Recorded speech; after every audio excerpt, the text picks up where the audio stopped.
Chapter 1. The New Americans.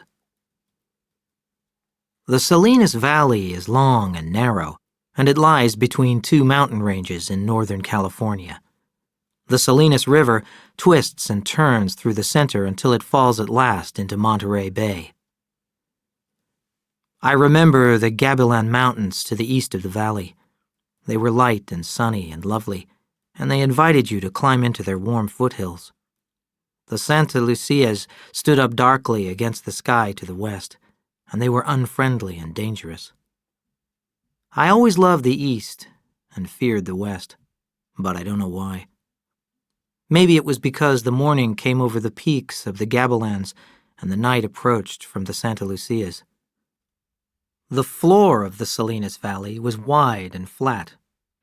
After a rainy winter, the valley was carpeted with spring flowers of all colors, bright blue and white, burning orange, red, and mustard yellow.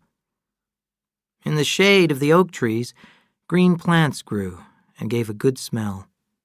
In June, the grasses on the hills turned gold and yellow and red. The soil in the valley was deep and rich, but in the foothills it was poor and thin.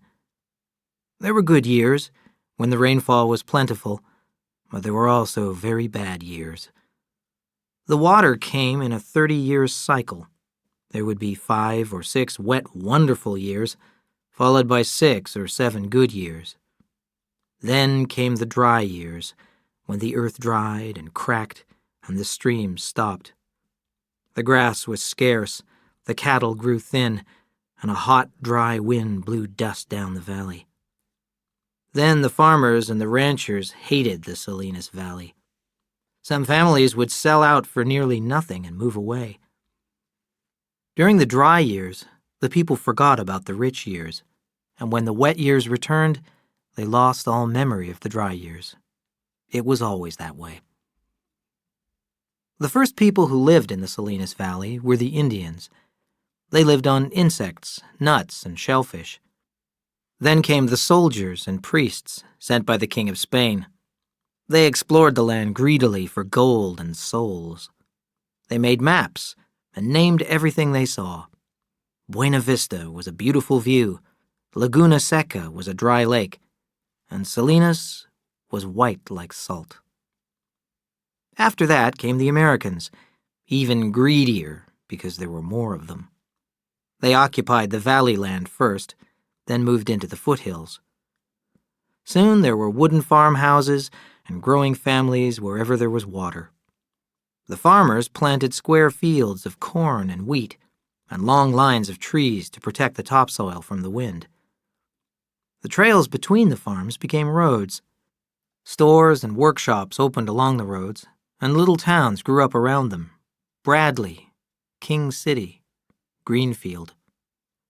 And this is the way the Salinas Valley was when my grandfather brought his wife and settled in the foothills east of King City. I must depend on stories, old photographs, and memories to tell you the story of the Hamiltons.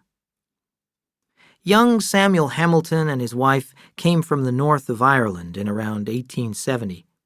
He was the son of small farmers, not rich, but not poor. They were well educated and well read, and they were related to great families as well as humble ones.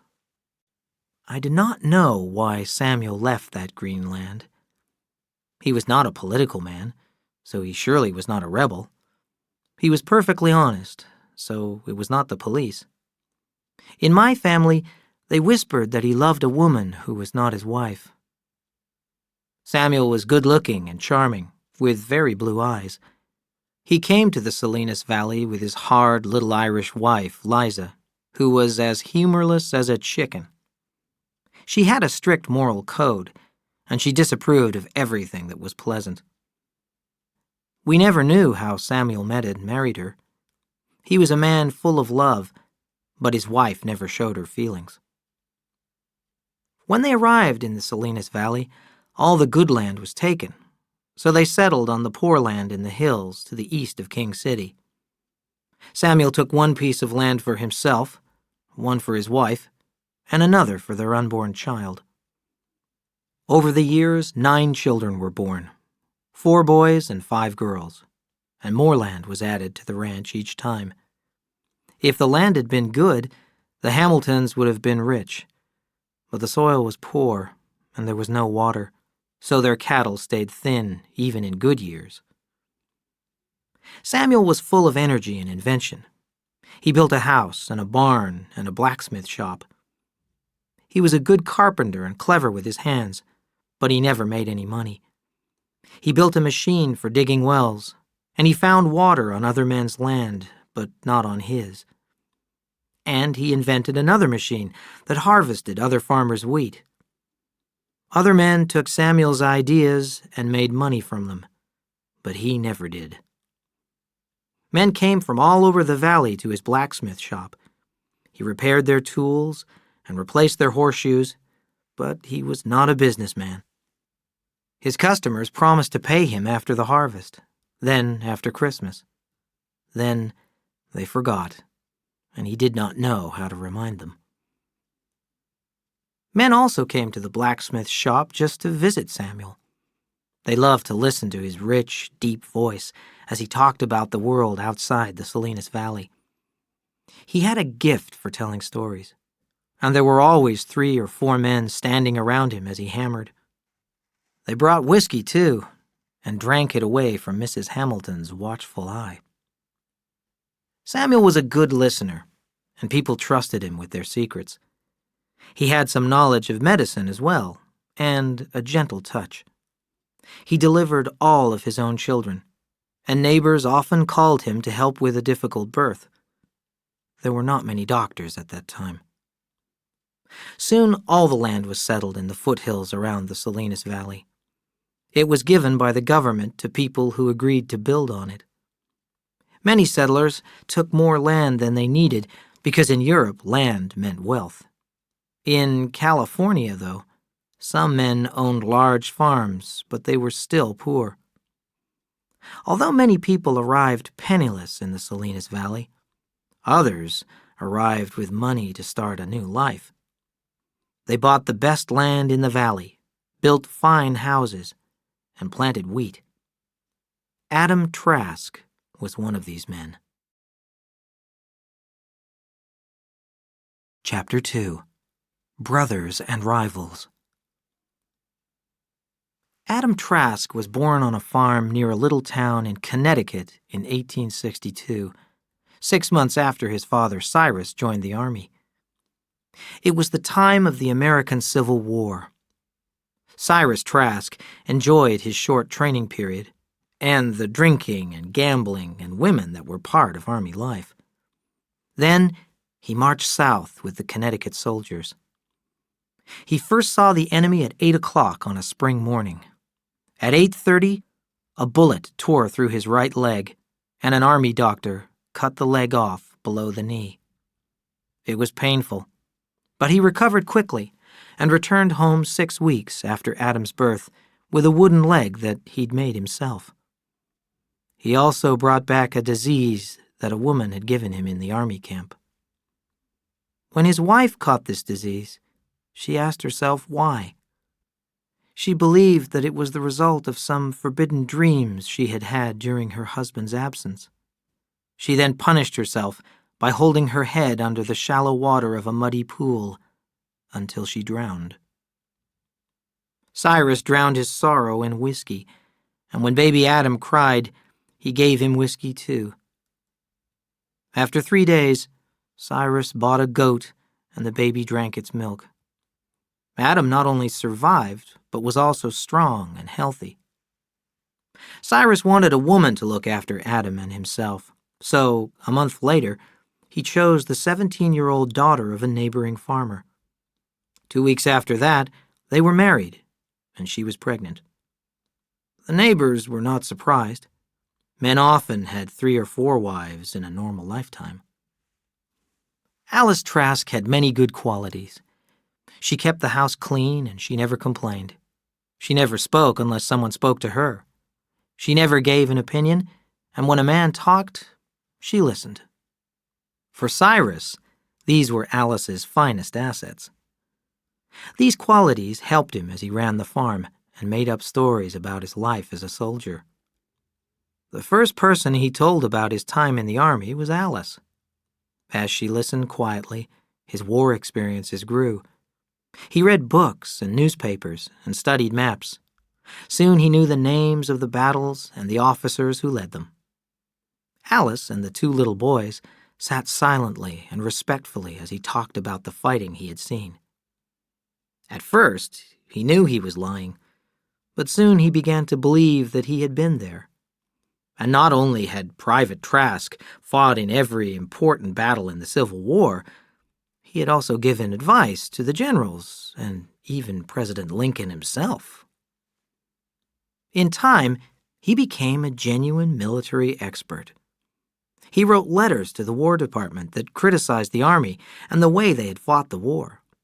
He wrote articles for magazines, and the government consulted him about the organization of the Army.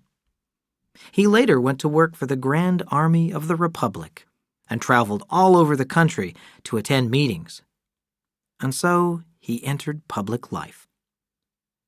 Cyrus Trask organized a military life for his family.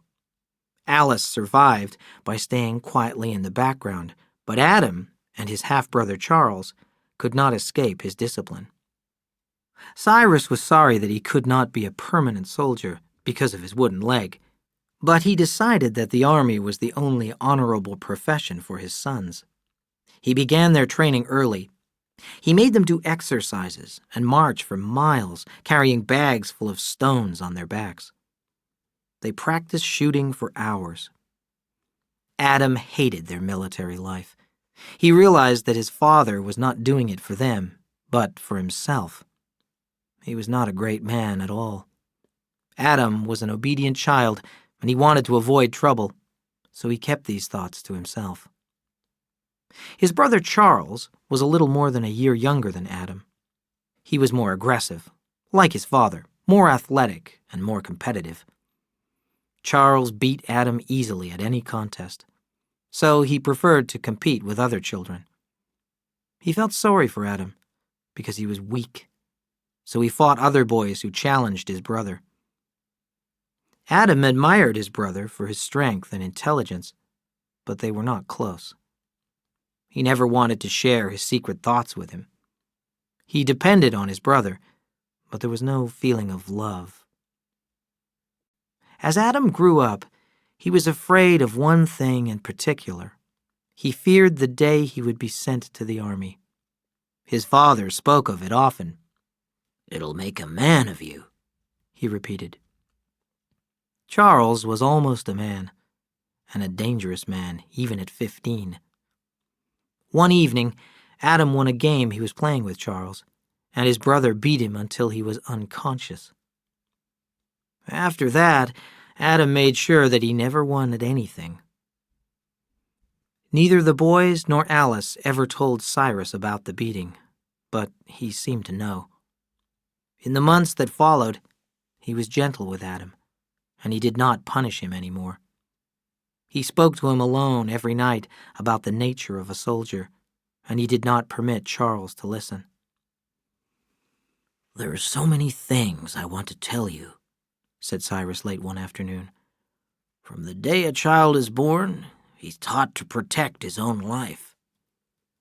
But when he becomes a soldier, he has to put his life in danger without going mad. If you can face death, then you'll never be afraid again. That's the greatest reward of all. Think about that." "Why don't you talk to Charles about it?" asked Adam.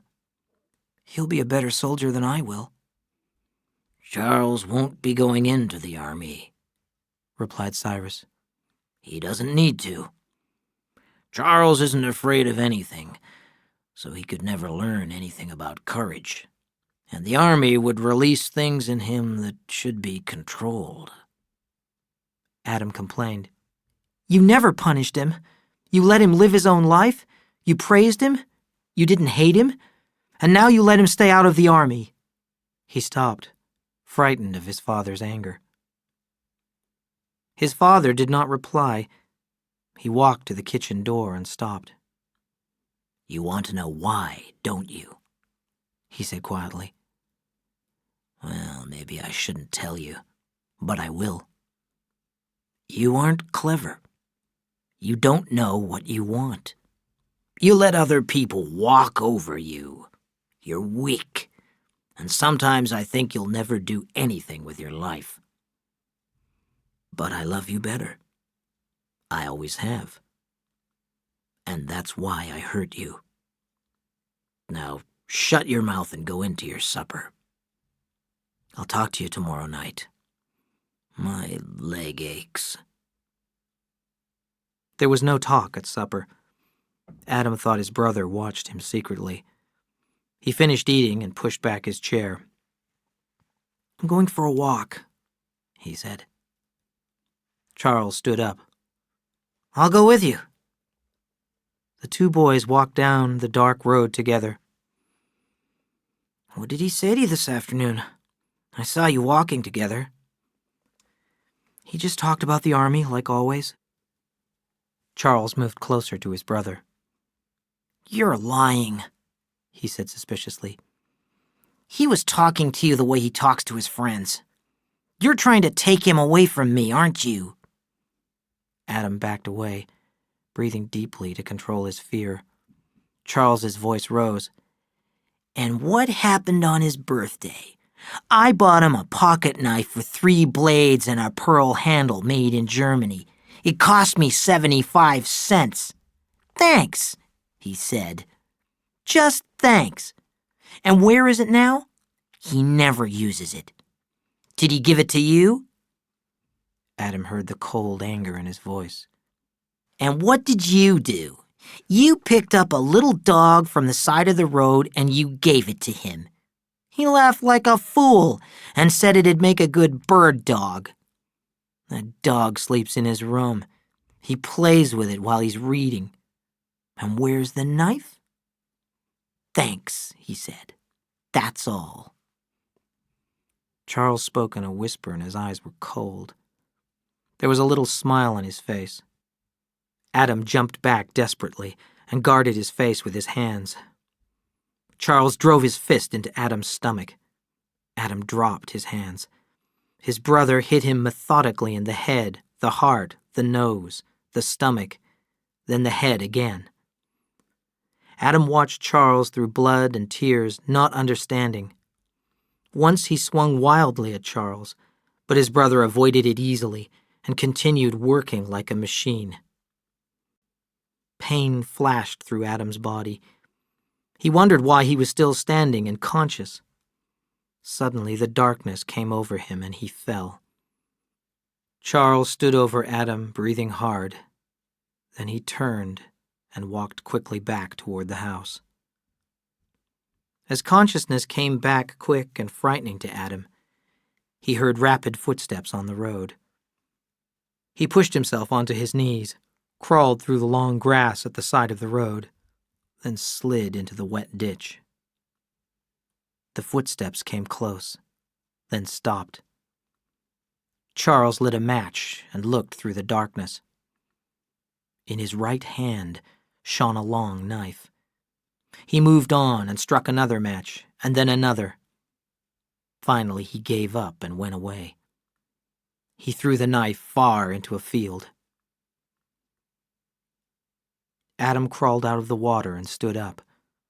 He walked slowly back to the house, almost fainting. He stood in the doorway. Cyrus looked at his bloody face in surprise. "Why did he do it?" he asked. "I don't know," said Adam.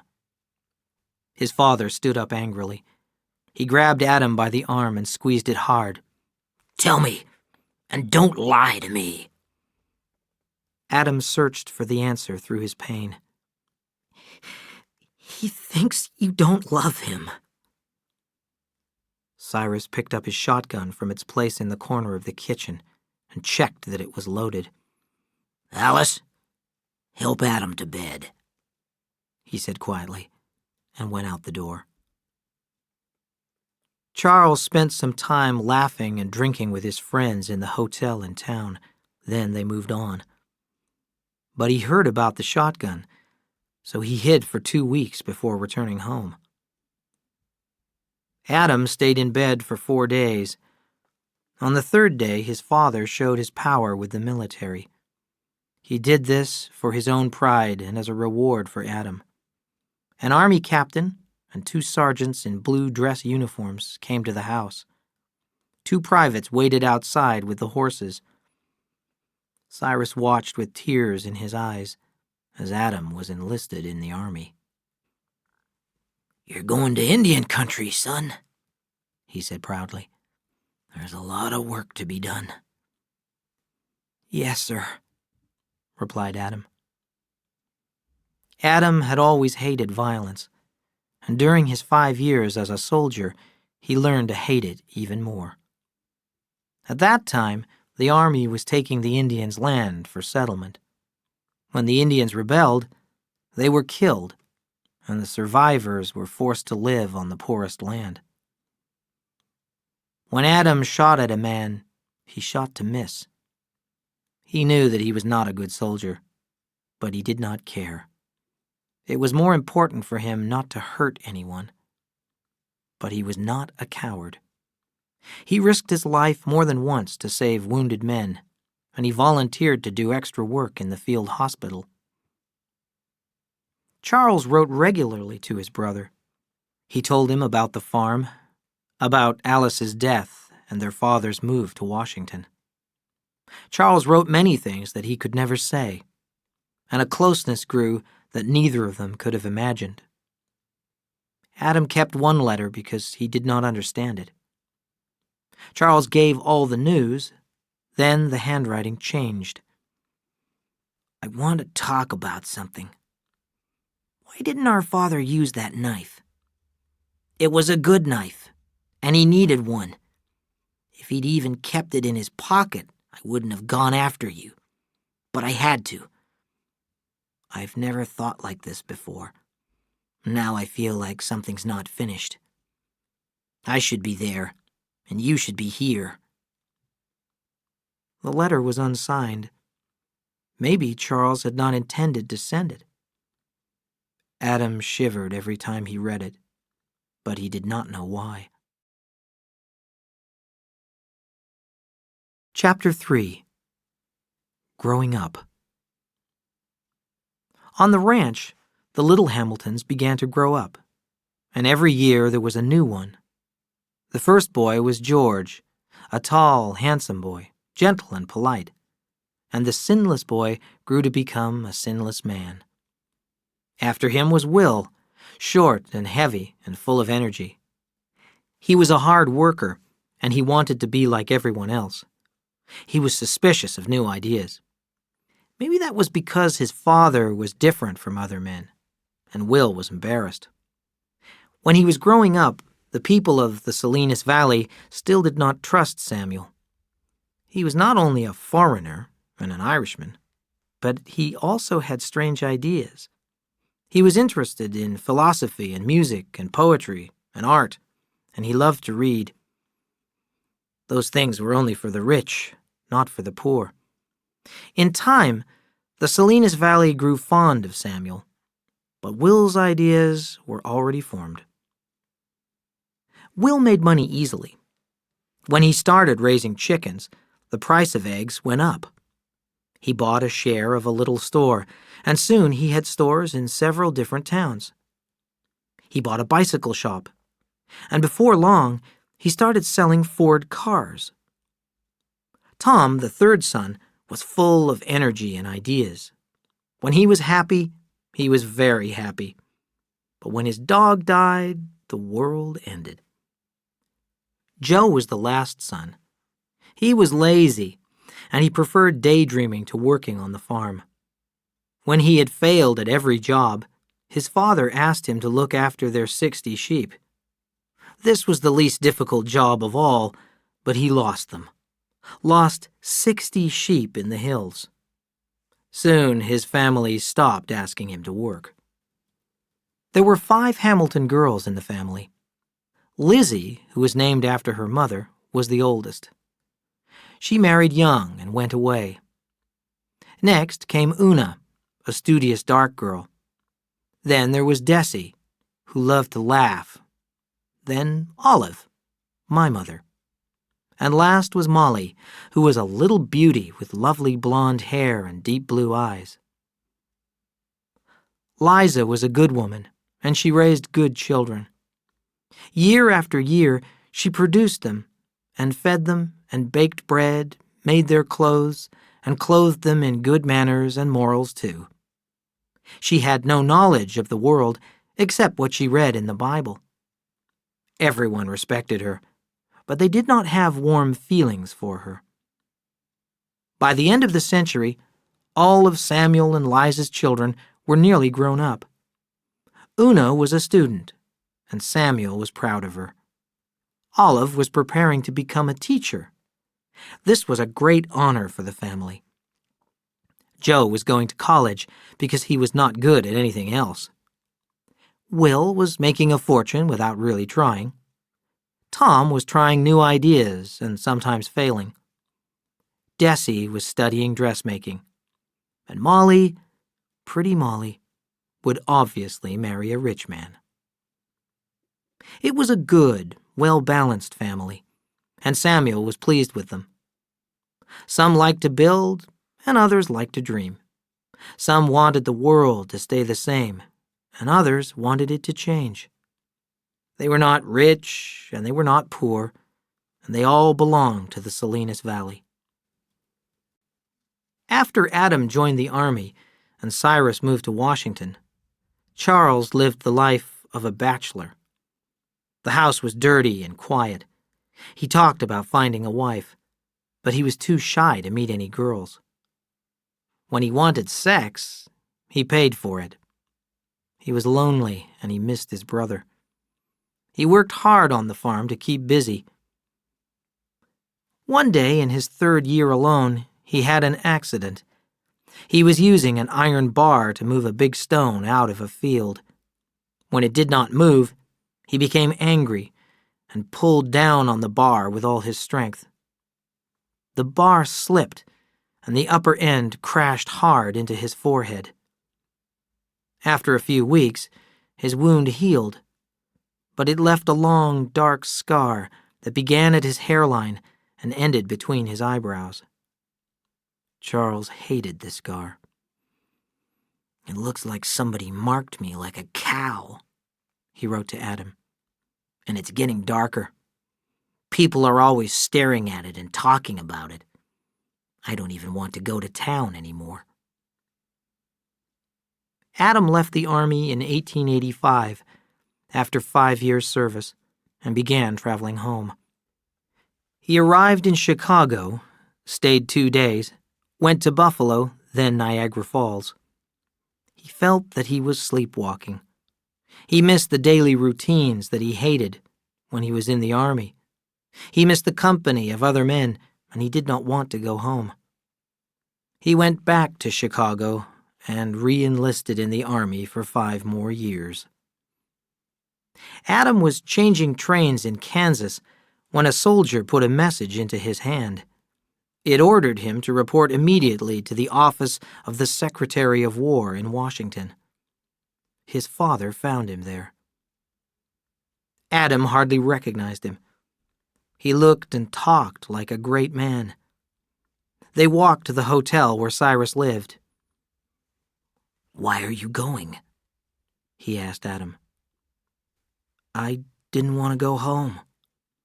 "I have influence," said Cyrus. "I can have you sent to Washington. You can work for me." Adam felt like a little boy again, but he resisted the feeling.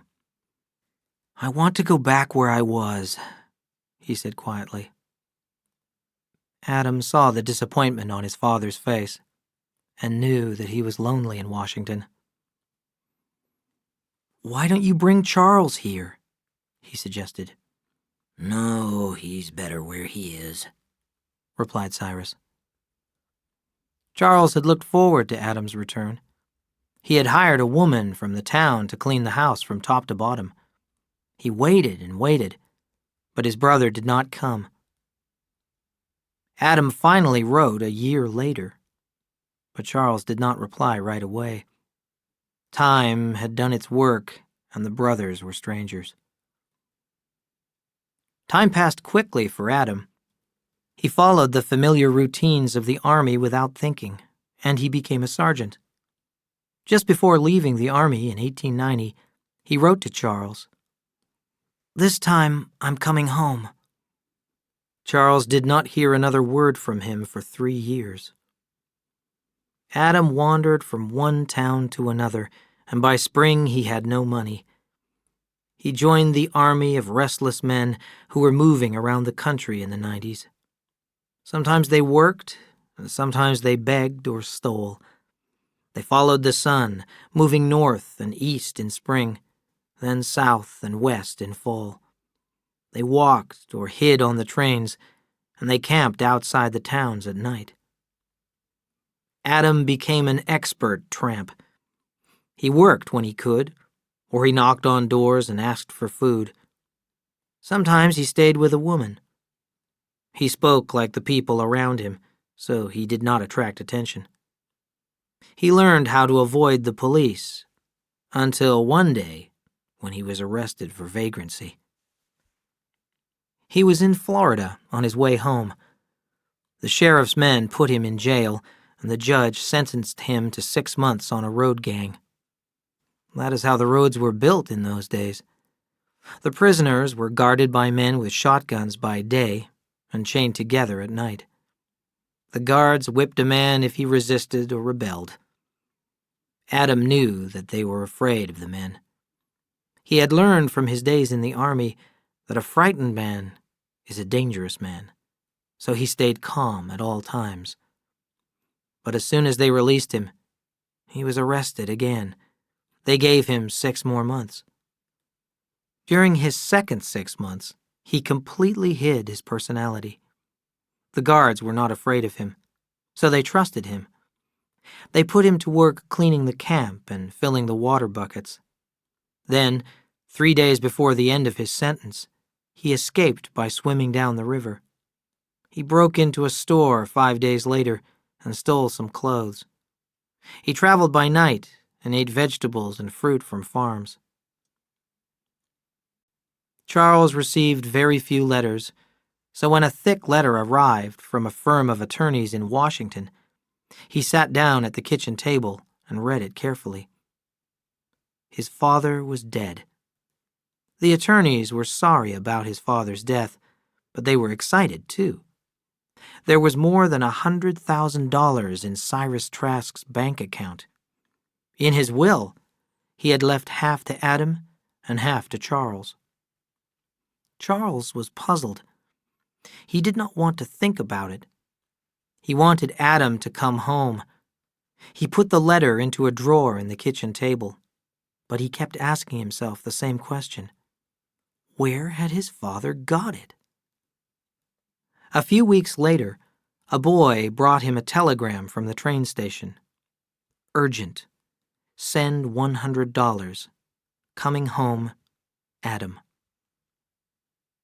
When Adam came walking out from the village, Charles hurried up to him and shook hands. "Father's dead," said Charles. "I know," replied Adam. "They told me at the station." "It was a big funeral," said Charles. "The vice president was there, and the president sent flowers." He went on talking, but Adam was not listening. He looked at his brother, suddenly amazed. "I'm not afraid of him anymore," he thought. Why not? Was it the army? Or the chain gang? Or Father's death? He smiled happily as he spoke. "Charles, I know you want to tell me something, so hurry up and say it." Charles raised his head. "I can't beat him anymore," he thought miserably. "I want to ask you one question first," he said. "Did you love our father?" Adam was surprised, but he decided to answer. "No, I didn't. Sometimes he scared me. Sometimes I respected him. but most of the time I hated him. Now tell me why you want to know." Charles shook his head. "I don't understand it. He loved you. He loved everything you gave him. But he didn't love me. Remember that knife I gave him? It's here, in his desk. He didn't even take it to Washington. And that dog you gave him? It was at his funeral. A general was holding it. It was blind, couldn't walk. They shot it after the funeral." "I don't understand," Adam said. "What are you saying?" "I loved him," Charles replied. He began to cry. A little of the old fear came back, so Adam did not go to him. He walked to the open doorway. When Charles spoke again, his voice was tired. "Tell me, do you think our father could have been dishonest?" he asked. "I don't know," Adam said quickly. "No one ever said it. Now tell me what's on your mind." "Father made a will. He left us over $100,000. Adam laughed. "You're crazy," he said. "Don't you mean $100? "No," said Charles. "I mean $100,000. I don't understand it. His salary was $135 a month. Where did it come from?" "Maybe he invested it," suggested Adam. "He knew some big men in Washington." "And there's more," said Charles unhappily. "Our father went into the Union Army in June 1862. He had 3 months training here in Connecticut. He finished in September. He marched south. On October 12th, he was hit in the leg and sent to the hospital. He came home in January. He wasn't at any of the battles he talked about." Adam shook his head in disbelief. "What are we going to do?" Charles asked anxiously. "Everyone will know that our father stole the money." "I don't believe that he stole it," replied Adam. "And I believe that he fought in the war." He thought for a minute. "Anyway, it doesn't matter. We'll use the money well. Maybe we'll stay here and maybe we'll go to California." "I could never leave here," said Charles. "We'll see," said his brother. "There's no hurry." Chapter 4. An Evil Beauty. There was something wrong with Kathy Ames when she was born, but nobody knew because it was invisible. She was born without kindness or a conscience. She was a pretty child, with lovely golden hair, and she became a pretty woman. She had delicate arms and legs and tiny hands and feet. She spoke softly and sweetly, especially when she wanted something.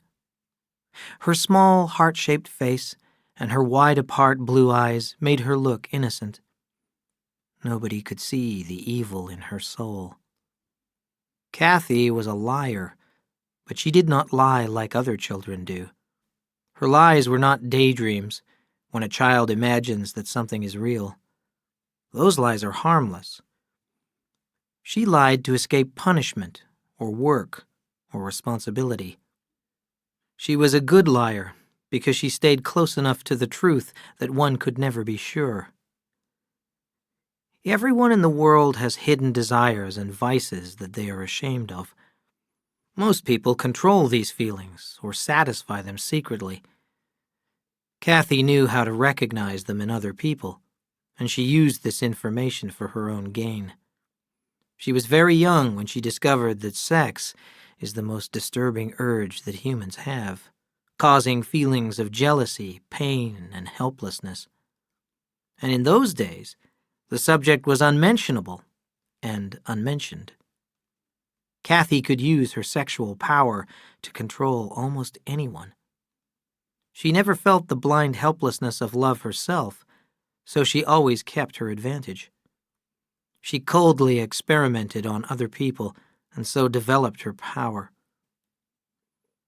Kathy was 14 when she entered high school, and she was an excellent student. One of her teachers was a pale, serious young man called James Grew, who had had a religious education and little experience of the world. Then, one day, it was noticed that a flame leaped in him, and some force shone in his eyes. James Grew became a man. He walked on his toes and sang to himself. He was never seen with Kathy, and no relationship was even suspected. And then the flame went out. He was seen in church at night on his knees. Then James Grew was found lying in the church one morning. He had shot himself in the head. He had left no letter, and nobody knew why he had done it. The whole town was talking about it.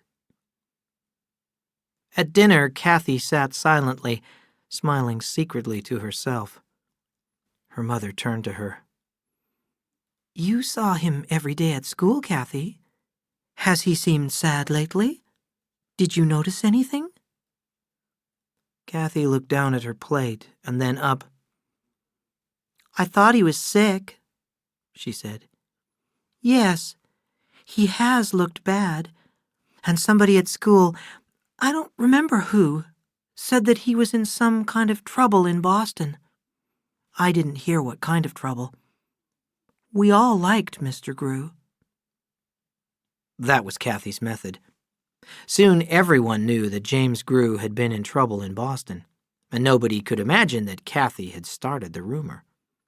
Even Mrs. Ames had forgotten where she heard it. Soon after her 16th birthday, a change came over Kathy. One morning she did not get up for school. Her mother went into her room and found her in bed, staring at the ceiling. "Hurry up," she said. "You'll be late." "I'm not going to school," Kathy said calmly. "I'm never going to school again." Her mother's mouth fell open. "What do you mean? What are you going to do?" "I don't know yet," said Kathy.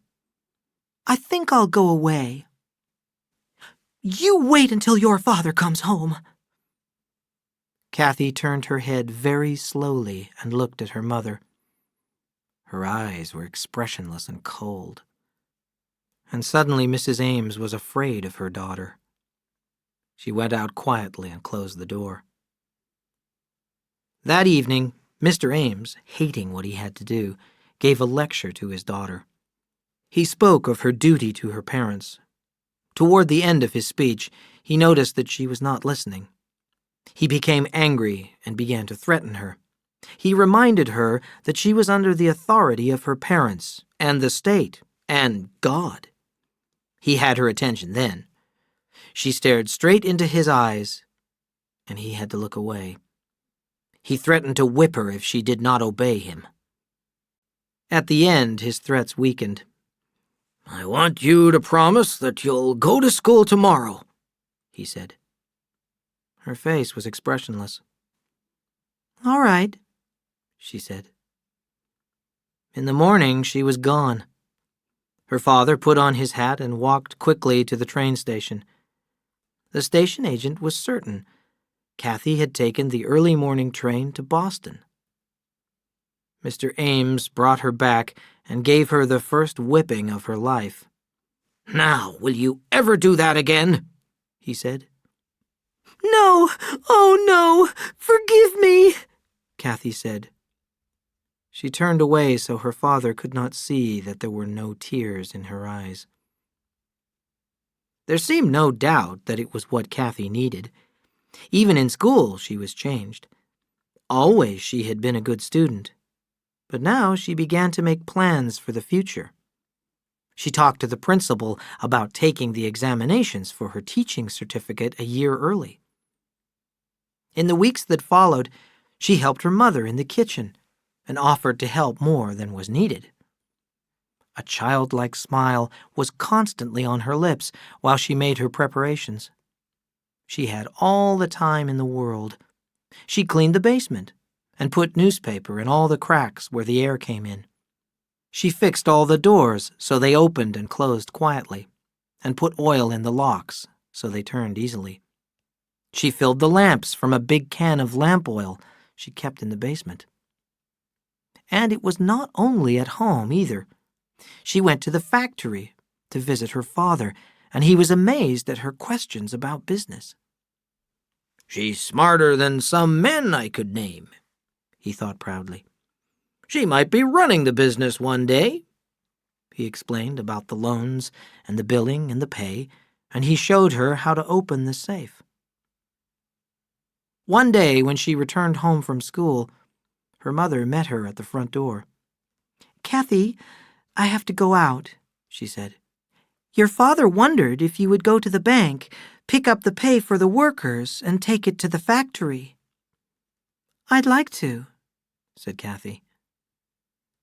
The fire broke out at about 3 o'clock the next morning. The Ames house went up like a rocket. By the time it was noticed, there was nothing left. When the volunteer firemen dug through the coals, they found what remained of Mr. and Mrs. Ames. But there was neither tooth nor bone where Kathy's room had been. When the accountant went to the factory, he found the safe open and papers scattered all over the floor. A broken window showed how the thief had entered. He returned to the house with this news. "The fire wasn't an accident." Fear and anger spread through the crowd that had gathered. And where was Kathy? Had she been taken away? They searched the fields and lakes for her body, but they found nothing. They questioned the wandering men who were traveling by road and by rail, but soon they stopped looking. What could they do? They couldn't prove anything without a body. I don't know how Kathy Ames heard about Mr. Edwards, but it was not very difficult for a girl to find him. Mr. Edwards was a successful businessman. He lived in a big house in a good neighborhood of Boston with his wife and 2 children. He was a large, powerful man in his late 40s, getting a little fat, but then many successful men were. He spent as much time as he could with his family, although he had to travel a lot on business. Mr. Edwards' business was women. He supplied whores to small-town hotels all over New England, avoiding the cities because the police were greedier there. He preferred stupid girls because the smart ones did not stay long. They opened their own houses or married rich men. He did not want very pretty girls either. A local young man might fall in love with a pretty whore, and there would be trouble. He kept the girls in one place for 2 weeks, then moved them on to the next town. Mr. Edwards was not feeling well when the girl who called herself Catherine Amesbury came to see him. If he had not been weak, he would have sent her away immediately. She was much too pretty for his business. Her voice was low. She was small, almost delicate, and her skin was lovely. She was not Mr. Edwards' kind of girl at all. He knew this in his mind, but his body told him to let her stay. He looked at her, puzzled, as she gave him a cat-like smile. He never mixed business and pleasure, but he wanted this one for himself. He fell into the trap. "Never, never believe anything a whore tells you." That was his rule, but he believed every word she said. "I can't understand why a girl like you," he began. Catherine lowered her eyes. "My father's dead. He borrowed a lot of money from the bank. My mother can't pay it back, so they're going to take away the farm. I just want to help her." Mr. Edwards heard himself saying, "Well now, my dear, maybe we can find some way for you to get the money." Mr. Edwards as cold-blooded as any whore-master that ever lived, fell hopelessly, miserably in love with Catherine Amesbury. He rented a sweet little brick house for her and then gave it to her. He had never been so unhappy. He wanted to trust her because he loved her, but he knew from experience that he could not. He tried to buy her love with presents and with money. When he was away from her, he was sick with jealousy. Was she seeing other men? His business suffered. Catherine knew how to make him jealous. When she knew he was coming to visit, she was never there. When she would return in the late afternoon and find him waiting for her, she would explain, "I was shopping. I have to go shopping, you know." She made it sound like a lie. She let him know that she was not quite satisfied with their sexual relations. He became nervous and unhappy. She needed money, so she stole it from him. She sold the jewelry he had bought her, then said she had lost it. She could not sell the house, so she mortgaged it. Mr. Edwards knew, but said nothing. He was too afraid of losing her. One evening, his key did not fit the lock. She said she would give him the key, but she never did. When he went to see her, he never knew if she was home or not. Catherine was clever, but she made one serious mistake. One night, Mr. Edwards offered her a glass of champagne. "No, thank you," she said. "I can't drink it. It makes me sick." Mr. Edwards started thinking. Why doesn't she ever drink with me? I don't know anything about her. Maybe if she has a drink, she'll tell me about herself. That's not very friendly, he said. Just have one glass. I can't, she repeated. His voice hardened. Drink it. She took the glass and poured it down and stood still. She poured another glass for herself and another. Her eyes became hard and cold, and Mr. Edwards felt afraid. I didn't want to do it. Remember that, she said softly. You fat worm. What do you know about me? Do you think I can't read every rotten thought you've ever had? Want me to tell you? You wonder where a nice girl like me learned tricks. You wanted me to talk, and I'm talking. I'll tell you. I worked in whorehouses all over the country for 4 years. Catherine, he protested, you don't know what you're saying. He watched her, unable to move. She walked slowly toward him, drank the last of the champagne, delicately broke the glass on the table, and pushed it hard into his cheek. As he finally ran away from the house, he could hear her laughing. Mr. Edwards wanted to believe in Catherine's goodness, but he could not. He had to find out the truth. He had her followed. He hired detectives, and soon he knew where she hid her money. One day he packed his suitcase as usual and rang Catherine's doorbell. She answered it immediately. I'm going out, she told him. No, you're not, he said, pushing past her into the house. He went down to the basement and returned carrying a small wooden box. He put it into his suitcase. That's my money, she cried. What are you doing? You're coming with me on a trip, he answered coldly. We're going to a little town in Connecticut. You told me once you wanted to work. You're going to work. I don't want to, she cried. You can't make me. I'll call the police. He smiled terribly. Maybe you'd rather go back to your hometown. They had a big fire there several years ago. Do you remember that fire? She could think of only one plan. She must go along with him and wait for a chance.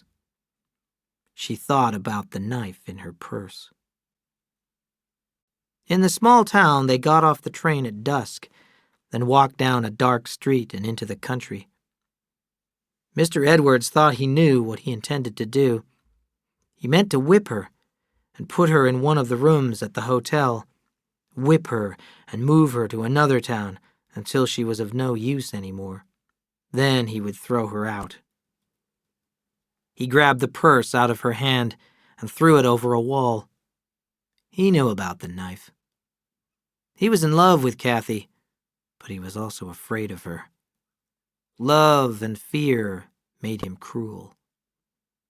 He hit her twice with the whip, but that was not enough. He used his fists again and again as she lay on the ground, but soon they too were not enough. His hand found a stone, and a red wave of rage washed over him. Later, he looked down at her beaten face and listened for her heartbeat, but heard only his own. He ran away crying, leaving the whip, the suitcase, and the box of money. Catherine was lucky to be alive. She was a long time unconscious and a long time half-conscious. She realized her arm was broken and that she must find help if she wanted to live. She dragged herself along the dark road, looking for help, turned in at a gate, and almost reached the steps before she fainted. Adam and Charles Trask were finding it difficult to live together, as two men often do. For the first few months after their father died, they were busy investing his money. They went to Washington to visit his grave.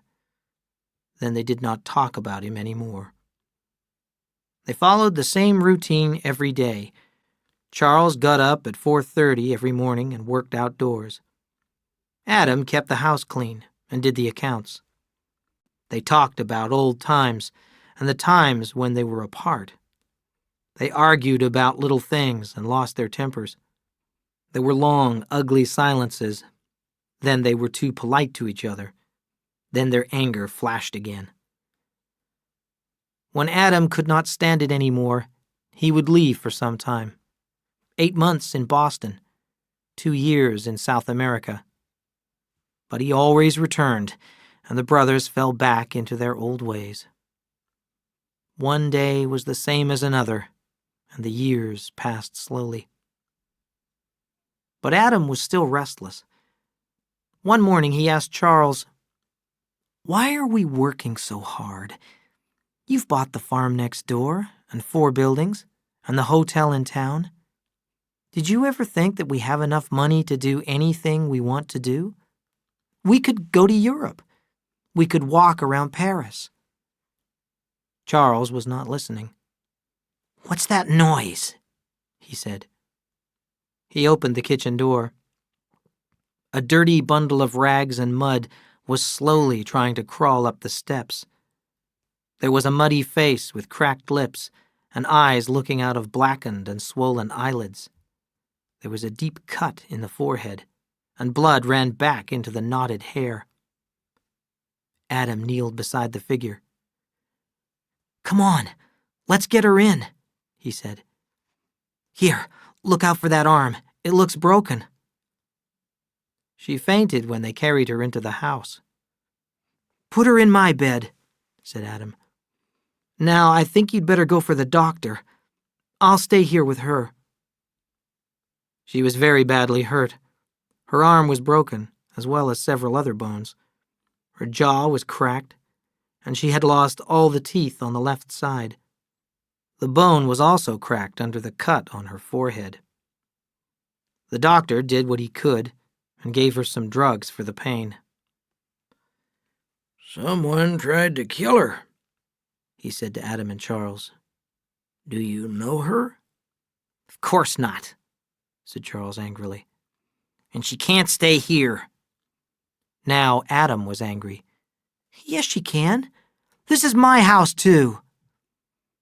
The 2 men looked at him in surprise. "Who's going to look after her?" asked the doctor. "I am," said Adam. "I'll have to tell the sheriff," the doctor warned. "Do that," said Adam.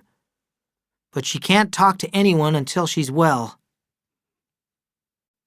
Adam watched over Kathy day and night. She was only partly conscious from shock and drugs, but she was aware of the people around her. Very slowly, she remembered the last days. She had never been so afraid in her life.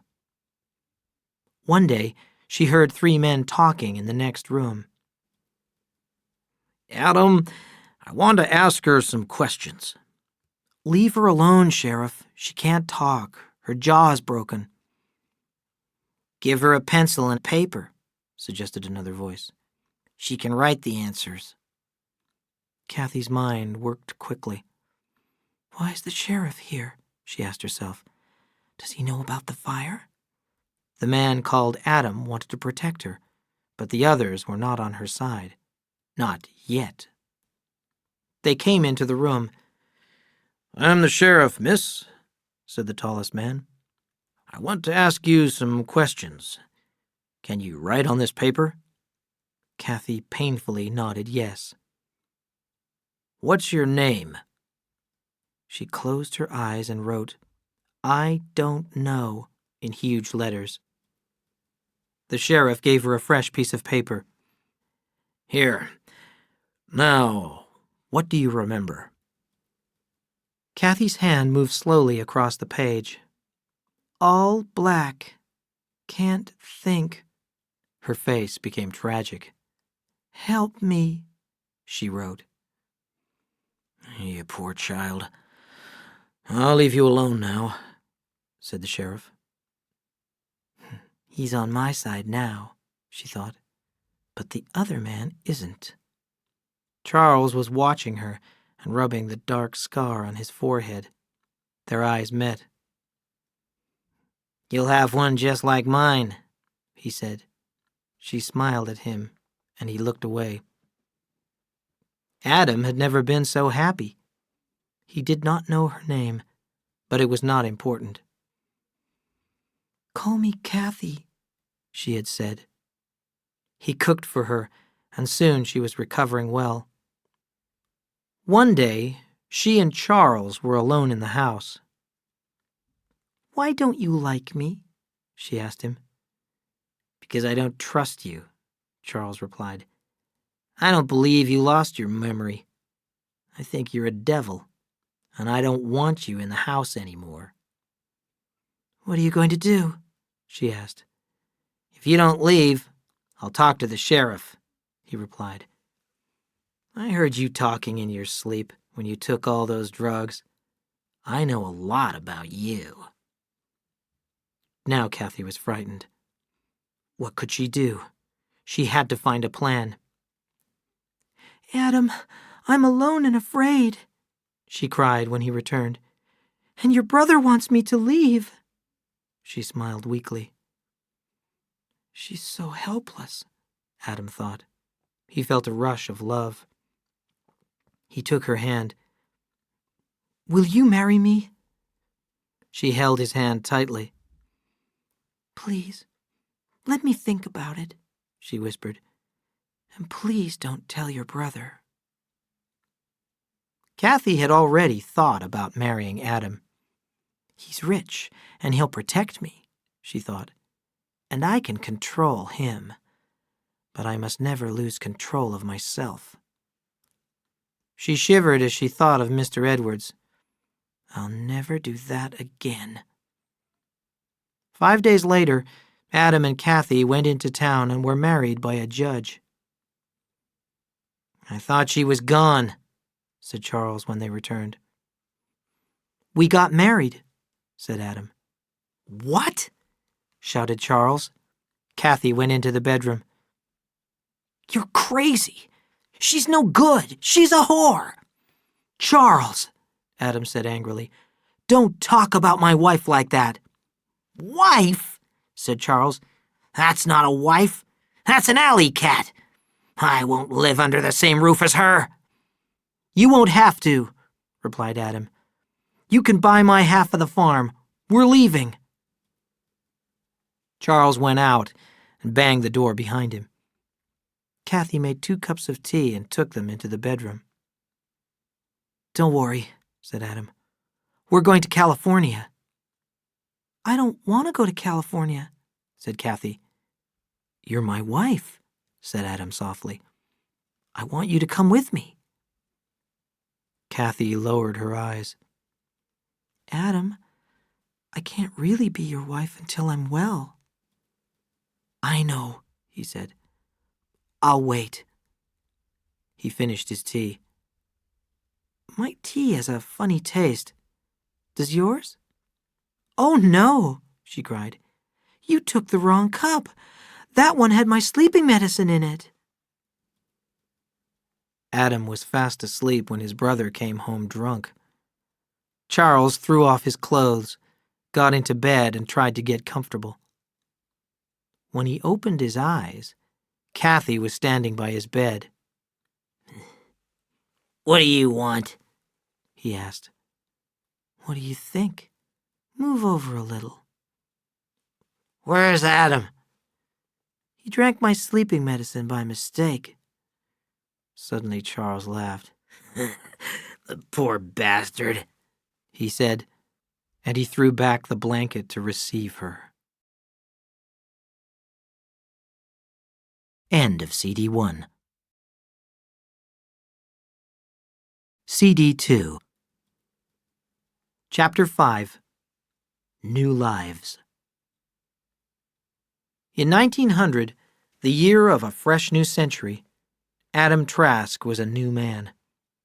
All his life had been dull and gray, full of disappointment and regret.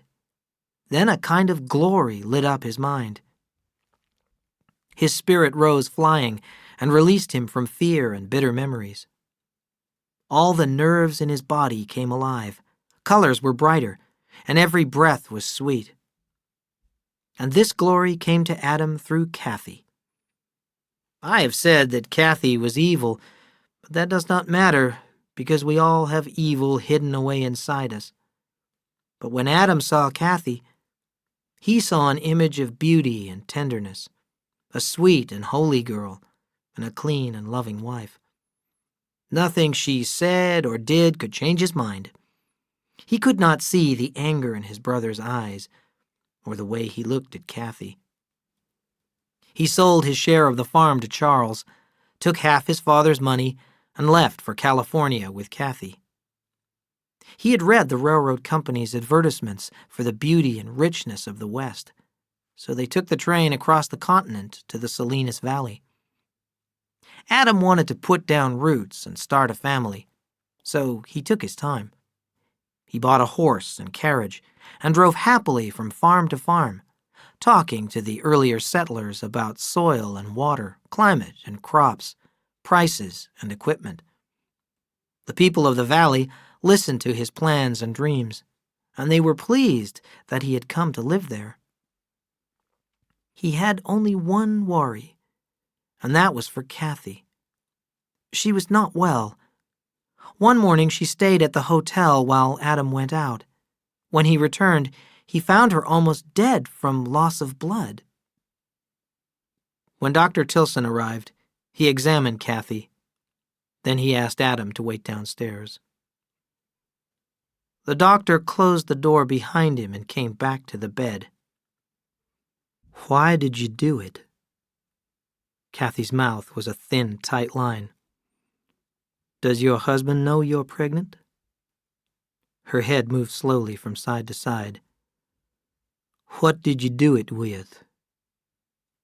He looked around the room, then picked up a knitting needle. He shook it in her face. "You're a fool. You've nearly killed yourself and you haven't lost your baby." Her eyes were as cold as glass. He pulled a chair up beside her bed. "Why don't you want to have the baby?" he asked softly. "You've got a good husband. Don't you love him?" Her lips did not move, and her eyes looked straight into his. "My dear," he said, "can't you see? You must not destroy life."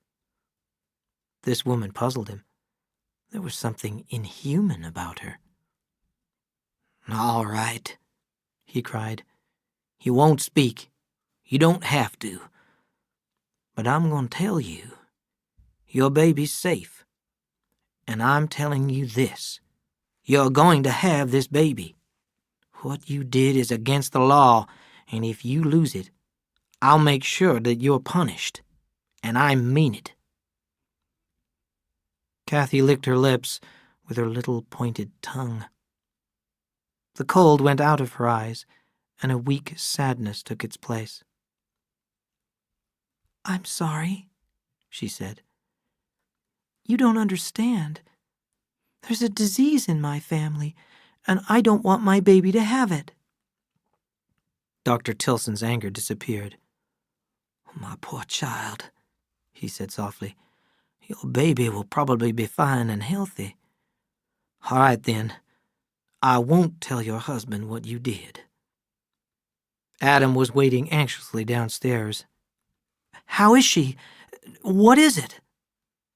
The doctor made his standard joke. "Your wife is sick, but she has the only good sickness there is. She's going to have a baby." Adam ran past him up the stairs. Adam's attention narrowed to the Bordoni Ranch, a few miles south of King City.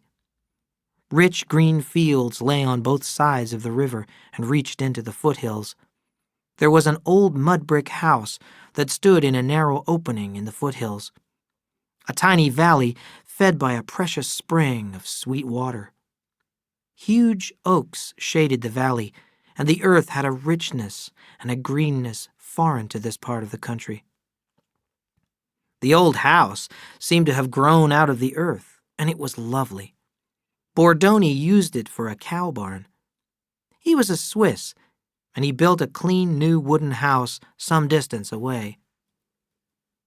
Adam Trask refused to buy in a hurry, and Bordoni was asking a high price, pretending not to care whether he sold or not. Bordoni knew Adam was going to buy his land long before Adam knew it. Where Adam settled, he intended to stay and to have his unborn children stay. He drove and rode and walked over every foot of the land and picked up the soil in his hand. He inquired about the small wild plants of field and riverside and hill. In damp places, he knelt down and examined the animal tracks in the mud. Mr. Bordoni watched him and poured him glasses of wine made from his own grapes. Over and over, Adam asked Kathy's opinion of the place. "Do you like it? Would you be happy there?" He did not notice that she did not reply. He thought that she shared his enthusiasm. He spoke about it to the men who gathered in the King City Hotel. "It's water I'm thinking about," he said one evening. "I want to farm this land. I wonder how deep you'd have to dig to bring in a well." "Ask Sam Hamilton," said a rancher. "He knows all about water. I'll take you to see him tomorrow." The two men drove the horse cart past the wooden house to the blacksmith shop. Adam saw a big man with a white beard and laughing blue eyes. He wore clean work clothes, but his hands were black. "This is Mr. Adam Trask from the East," said the rancher. "He's come here to settle." "I'm glad," said Samuel. "He's brought you a little present," continued the rancher. Samuel looked quickly toward the house. "You can bring it into the shop, but don't let the sun shine on it," he said. The three men sat down and passed around the bottle. "I want to ask you about water," said Adam. "I can find water nearly everywhere except on my own land," replied Samuel. "I'll come and look at it." The next day, Adam drove out and shook hands with Bordoni, and the ranch was his. Adam sat like a contented cat on his land. He looked at the green line of trees along the river, then over the golden fields on the other side to the rounded foothills. The gardener planted vegetables and channeled the spring to water it. The workers were building a new barn for the animals he wanted to keep. He had come to start a family and to stay, and he wanted the best of everything. In the corner of his room, there was a pile of advertisements for farm machinery, seeds, and fruit trees. He was glad now that his father had left him a rich man. When he remembered his father's house, the farm, the town, and his brother's face, everything was black. He shook off the memories and planned for the future. He was also happy in the present. When he saw Kathy sitting in the sun, her baby growing inside her, he was filled with joy. If Adam was like a contented cat, Kathy was cat-like too. She knew how to wait. She did not want to be married. She did not want to be in California, and her pregnancy was an accident. She spoke when Adam spoke to her, but she was not interested in his plans. She did not intend to stay. The Chinese cook, Lee, came near her chair under a tall oak tree. "Missy likey tea?" he asked politely. "Yes," she replied, looking at him carefully. She could read any man's mind, but not his. His face was lean and pleasant, and he had a broad, intelligent forehead. His long black hair was tied back with a piece of black silk. He wore narrow cotton pants, flat black shoes, and a blue Chinese jacket. Kathy looked suspiciously at Lee as he left. She was not afraid of him, but he made her uncomfortable. Later that summer, Adam sent Lee to the Hamilton place with a note for Samuel. Adam asked him to come and talk about digging a well for him. Samuel sat in the carriage with Lee, and his old horse followed behind them. "What's your name?" Samuel asked. "Lee. Got more name. Lee, father's family name. Call Lee." "I've read a lot about China. Were you born in China?" "Born here." Samuel was silent for a long time. "Lee, why do you talk like that?" Lee grinned. "Me talkie Chinese talk." Samuel shook his head. "You don't have to talk like that, Lee. Maybe you have your reasons. Anyway, it's not my business." Lee smiled. "I talk like that because I'm Chinese and I'm a servant. People don't expect me to speak good English." "But why are you a servant?" asked Samuel. "There's nothing wrong with being a servant," replied Lee. "A servant is fed, clothed, and protected, so he doesn't worry about anything. And it's a position of power. A good servant can control his master. He can make him afraid or make him happy." As they approached Adam's house, Lee turned to Samuel. "Please don't talk this way when other people are listening. It would confuse them." "All right," said Samuel. "But isn't it a lonely life?" "Yes, it is," replied Lee. "I'm thinking of moving to San Francisco. I'd like to start a bookstore. I probably won't do it, though. I've gotten used to being a servant." Samuel and Adam rode over the land until they reached a flat place. "Do you think there's water there?" asked Adam. "I don't know," said Samuel. "I'll see." He held a long, thin, Y-shaped stick in his hands and walked forward with his arms straight in front of him. Adam watched the end of the stick. First it moved up and down just a little. Samuel walked forward, then back, then turned. Then the stick seemed to be pulled down toward the ground. "I can get water here," Samuel said, "and it isn't very deep." "Good," said Adam. "I want you to dig wells for me and pump the water. I want to make a garden here. Remember, my name is Adam, and I've never had an Eden." That's a good reason, said Samuel. What does Eve think? She'll be pleased with anything I do, said Adam. Her name is Kathy. I want the water so I can make a beautiful garden for her. I want to repay her for making me so happy. When they returned to the house, Lee had prepared a cold supper. They waited at a table outside under an oak tree until Kathy came out. She looked at Samuel and Adam without speaking. "You haven't met Mr. Hamilton, dear," said Adam. "How do you do?" said Kathy and shook his hand. I'm glad to meet you, replied Samuel. Samuel looked into her eyes, but they communicated nothing. There was a heavy silence at the table as they ate. Samuel made a few attempts at conversation, but finally gave up. Something was wrong, and he finished his supper quickly. Ma'am, if you'll excuse me, I'll ride off home, he said. Thank you for your kindness. Adam jumped to his feet. "Please, come back soon. I want you to start the wells. Kathy, this will be the most beautiful place in the world." "That will be nice," said Kathy, but her face showed no emotion. Samuel shivered when he saw it. He said good night and quickly rode away. After he left, Kathy said, "Adam, I didn't want to come here. I am not going to stay here." "Oh, nonsense," he laughed. "You'll get used to it, and you'll love it. Everything will change when the baby is born. You'll see." Samuel Hamilton rode back home in the moonlight. There were shadows and the sounds of night creatures all around him, and he felt a strange sadness.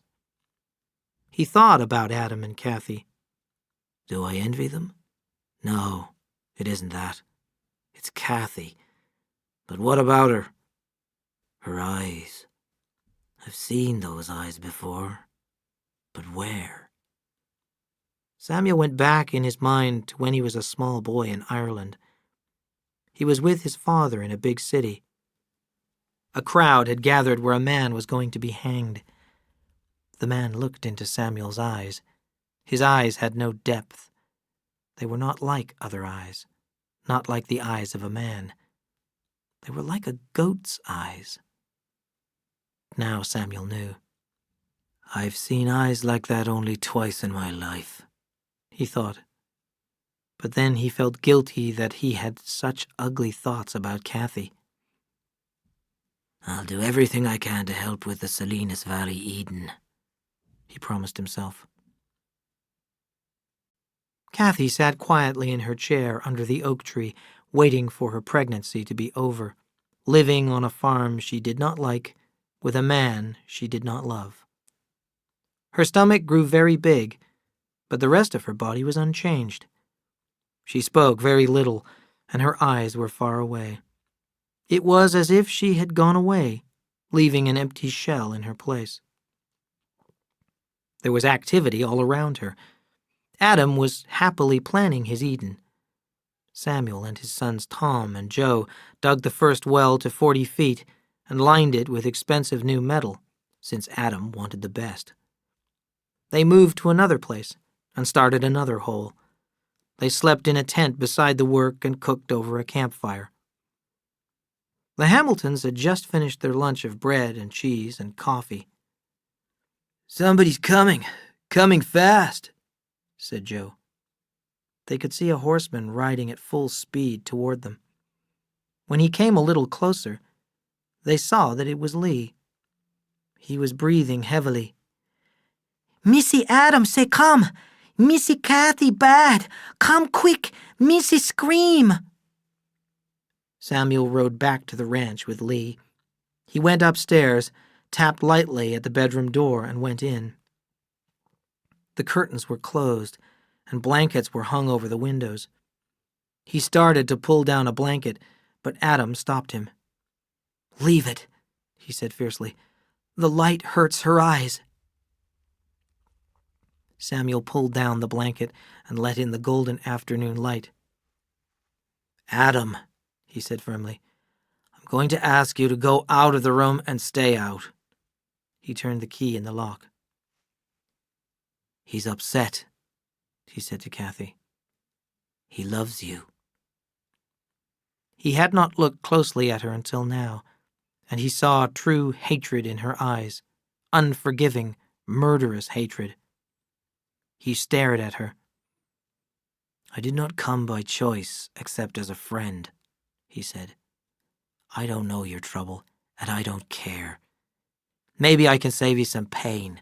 Who knows? But if you look at me like that, I'll leave you here alone." She made a great effort.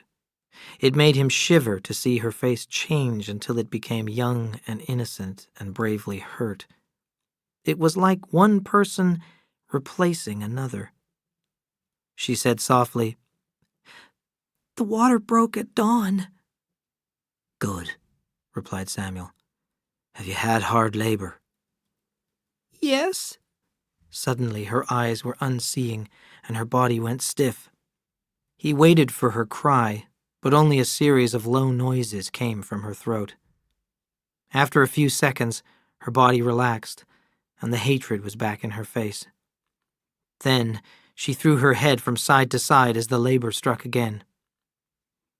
Good, my dear," he said. "I think it won't be long until your baby's here."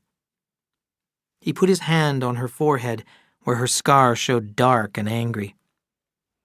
"How did you get that hurt on your head?" he asked. Her head came up suddenly, and her sharp teeth closed on his hand. He cried out in pain and tried to pull his hand away, but her head twisted and turned. He hit her across the cheek, but it had no effect. Automatically, he did what he would have done to stop a dogfight. His left hand went to her throat, and he cut off her breath. She struggled and tore at his hand before her jaws relaxed and he pulled his hand free.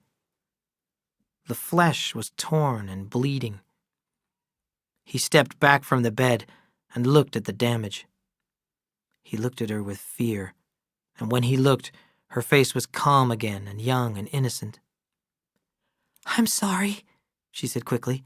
"It was the pain." Samuel laughed shortly. "I had a dog that did that once," he said. The hatred came briefly back into her eyes.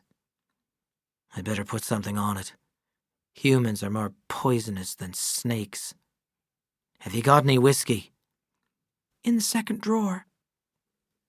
He splashed whiskey on his bleeding hand and rubbed it in. He was shaking, and he felt sick, and he was afraid to look back at the bed. He took a swallow of whiskey to steady himself. Samuel told Adam afterwards, "The birth happened before I was ready. Popped out like a seed. I didn't have the water ready to wash him." He pulled the door open, called Lee, and demanded warm water. When he returned, he pointed to a bundle in a laundry basket. "Wash him, Lee," he said, "and don't let him get cold." Samuel turned back to the bed. "Now, dearie, I'll get you cleaned up." He saw something, stared, and went quickly to work. "My God, it's another one." Like the first birth, the second was very quick. Lee took the second baby, washed it, wrapped it, and put it in the basket. "You have 2 sons," Samuel said. "2 fine sons. They aren't alike. Each one was born separately. I'll show them to you." "No," Kathy said coldly. "I don't want them. Take them out of the room and send Adam in." In a moment came the sound of tapping from the bedroom. Adam was nailing the blankets over the windows again. For a week, Kathy rested and gathered her strength. On Saturday, she stayed in her bedroom all morning. Adam tried the door and found it locked. "I'm busy," she called, and he went away. In the late afternoon, she sent Lee to King City to buy a baby bottle. Then she went back to her room as evening fell. At 7:30, Adam knocked. "I've got you some supper, dear," he said. The door opened as if she had been standing waiting. She was dressed in her neat traveling dress, with a jacket and big black buttons. On her head was a wide black hat. Adam's mouth dropped open. She gave him no chance to speak. "I'm going away now." "Kathy, what do you mean?" "I told you before. I'm going." "The babies!" "Throw them in one of your wells." He cried in alarm. "Kathy, you're sick. You can't go. Not from me." "I can do anything to you. You're a fool." He heard the word through his confusion. Without warning, his hands reached for her shoulders and pushed her backwards. As she lost her balance, he took the key from inside of the door, shut the door, and locked it. He stood breathing heavily with his ear close to the door, and a sickness poisoned him. A drawer opened, and a thought leaped in him. She's going to stay. He jumped as her voice came through the door. "Dear, I didn't know you would feel that way. I'm sorry, Adam." His hand trembled, trying to turn the key, and it fell out on the floor after he had turned it. He pushed the door open. She stood 3 feet away. In her right hand she held his gun, and it was pointed at him. He took a step toward her, and he saw it was ready to fire. She shot him. The heavy bullet struck him in the shoulder and tore out a piece of bone, and he fell to the floor. She moved slowly toward him, cautiously, as if he were a wounded animal. He stared up into her eyes, which inspected him without interest. She threw the gun on the floor beside him and walked out of the house. He heard her steps on the dry oak leaves on the path, and then he could hear her no more. But he could hear the cry of the twins, wanting their dinner. He had forgotten to feed them. Horace Quinn was the new deputy sheriff assigned to look after things around King City. When he heard that Adam Trask had been shot, he left for the ranch right away. There was no sound and no movement as he rode in under the oaks. All the workers had been sent away. Adam lay in the big bed where the twins had been born. He was leaning against a big pile of pillows, and a thick, homemade bandage covered the left side of his chest and his shoulder. The skin on his face was pulled tight over his bones, and his eyes were shiny with sickness. Horace said, "Hello, Mr. Trask. Heard you got hurt. Just wanted to see how you were doing. How'd it happen?" An eager look came over Adam's face. "I was cleaning my gun and it went off. I'm not very used to guns." Horace looked away from Adam. "Mr. Trask, you served in the United States Army. Their weapons are rifles and guns. What happened, Mr. Trask?" Adam's eyes seemed to grow larger, and they were red around the edges. "It was an accident," he whispered. "Anybody see it? Was your wife with you when it happened?" Adam did not reply. "I'd like to talk to her." Adam closed his eyes. "My wife is away on a visit." "That's interesting," said Horace. "Your wife had a baby, 2 babies, 2 weeks ago, and now she's gone on a visit. And she didn't take the babies?" Horace leaned over the bed. "Trask," he said loudly. "This isn't just curiosity. This is the law. Now you open your eyes and tell me what happened, or I'll take you into the sheriff even if you are hurt." Adam opened his eyes, and they were blank like a sleepwalker's eyes. "My wife went away," he said. "Where did she go?" "I don't know." "We'll have to find her. How long have you been married?" "Nearly a year." "What was her name before you married her?" There was a long pause, and then Adam said softly, "I won't tell. I promised." "Where did she come from?" "I don't know." "Mr. Trask, you're talking yourself right into the county jail. Let's have a description. How tall was she?" Adam's eyes shone. "Not tall. Little and delicate." "That's just fine. What color hair? Eyes?" "She was beautiful." "Was?" "Is."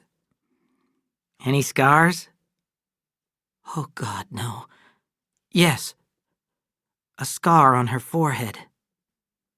"You don't know her name, where she came from, where she went, and you can't describe her. And you think I'm a fool." Adam said, "She had a secret. I promised I wouldn't ask her." And without warning, Adam began to cry. His whole body shook, and his breath made little high sounds. It was hopeless crying. Horace went into the other room, feeling miserable. He did not know what to think. He wondered if Adam Trask was crazy, and had he killed his wife. The next morning, Horace went to the sheriff's office in Salinas. "Well, sir," he said, "I had to come up and get your advice." And he told his story in great detail. The sheriff listened with his eyes closed and made no comment. "Well, there I was," Horace continued. "I couldn't find out what happened. I couldn't even find out what the woman looked like. I went to see Sam Hamilton." The sheriff opened his eyes. "Did Sam give you a description?" he asked. "He did, and his wife did. She went over to help at the Trask place after the birth." Horace took out a piece of paper from his pocket and read a detailed description of Kathy. "Got any ideas?" "Well, yes. Over across the tracks down by Chinatown, there's a row of whorehouses." "I know." "There's a woman called Fay who opened a nice, quiet place about 3 months ago. She sent me a note Sunday night. She's got a new girl, and she doesn't know what to think of her. What puzzles Fay is that she looks like a runaway girl, except she knows all the answers and all the tricks. I went down there and looked her over, and I can't find a thing wrong with her. She's old enough, and nobody's made a complaint. So what do we do about it?" "You're pretty sure it's Mrs. Trask?" The sheriff said. "Wide-apart blue eyes, yellow hair, and a scar on her forehead, and she came in Sunday afternoon." Adam's tearful face was in Horace's mind. "Sheriff, you have to get somebody else to tell him. I can't do it." The sheriff stared into space. "You say he didn't even know her name, where she came from. She really fooled him, didn't she?" "That poor bastard," Horace said. "He's in love with her." "You listen to me, Horace. There are only 3 people in the world that know, her and you and me. I'm going to warn her that if she ever tells, I'll run her out of the county. And Horace, before you tell anybody, even your wife, you think about those little boys finding out their mother is a whore." Adam sat in his chair under the big oak tree. His left arm was expertly bandaged so that he could not move his shoulder. Lee came out carrying the basket. He set it on the ground beside Adam and went back inside. The twins were awake, and they both looked up seriously at the wind-moved leaves of the oak tree. Adam did not hear Samuel's horse until it was almost in front of him. Samuel sat down quietly and waited. "I thought I'd better get back to the wells," he said softly. "No," Adam said. "I don't want any wells. I'll pay you for what you did." "Let me give you some advice, Adam," said Samuel. "Act out being alive like a play, and after a while, a long while, it'll be true." "Why should I?" Adam asked. Samuel was looking at the twins. "For them. They're going to grow." Adam did not answer, and Samuel stood up. "I'll be back," he said. "I'll be back again and again." Behind the barn, Lee held his horse while Sam got on. "There goes your bookstore, Lee," he said. "Oh well," said the Chinese. "Maybe I didn't want it much anyway." Chapter 6. Killing with Kindness. The girl, Kate, puzzled Faye. She was so young and pretty, so ladylike, so well-educated. "I hope you don't mind me asking, dear," Faye said, "but why did you come here? You could get a husband and a corner house in town, no trouble." Kate smiled shyly. "It's so hard to explain. I hope you won't insist on knowing. I'm sorry, I can't talk about it." Faye was a nice woman, not very bright, highly moral, and easily shocked. People trusted her, and she trusted everyone. She ran a fine house, as the sheriff knew. Faye soon became a solid and desirable citizen of the growing town of Salinas. Kate went to work right away, and she soon had her own group of regular customers. There were 2 questions Faye asked about every new girl. First, will she work? And second, will the other girls like her? Faye didn't have long to wonder about the second question. Kate worked hard at being pleasant to the other girls. She helped them keep their rooms clean. She served them when they were sick, listened to their troubles, answered them in matters of love, and, as soon as she had some, loaned them money. She became best friend to everyone in the house. Faye realized she had a jewel. People who don't know think it is easy to run a whorehouse. Just sit in a big chair and drink beer and take half the money the girls make, they think. But it is not like that at all. You have to feed the girls, that's groceries and a cook, and send out the laundry. And you have to keep the girls well and as happy as possible. It isn't so easy. When Kate offered to help with the shopping and planning of meals, Faye was pleased. Well, not only did the food improve, but the grocery bills came down 1/3 the first month Kate took over. Faye did not know how she ever managed without Kate. The girls began to realize there were 2 bosses, not one, and they were glad because Kate was so friendly. And they all said, "You watch, she'll own this house one day." Gradually, a perfectly natural thing happened. Faye, the most motherly of women, began to think of Kate as her daughter, and she did not want her daughter to be a whore. After about a year had passed, she said, "Kate, I don't like you working here." "Why not?" Faye shook her head, trying to find words. "I just don't like it. You're like a daughter to me, and I don't like my daughter working." "Don't be silly, darling," said Kate. "I have to. Here or somewhere else. I told you. I have to have the money." "No, you don't," said Faye. "You could manage the house. I could give you as much as you make and more.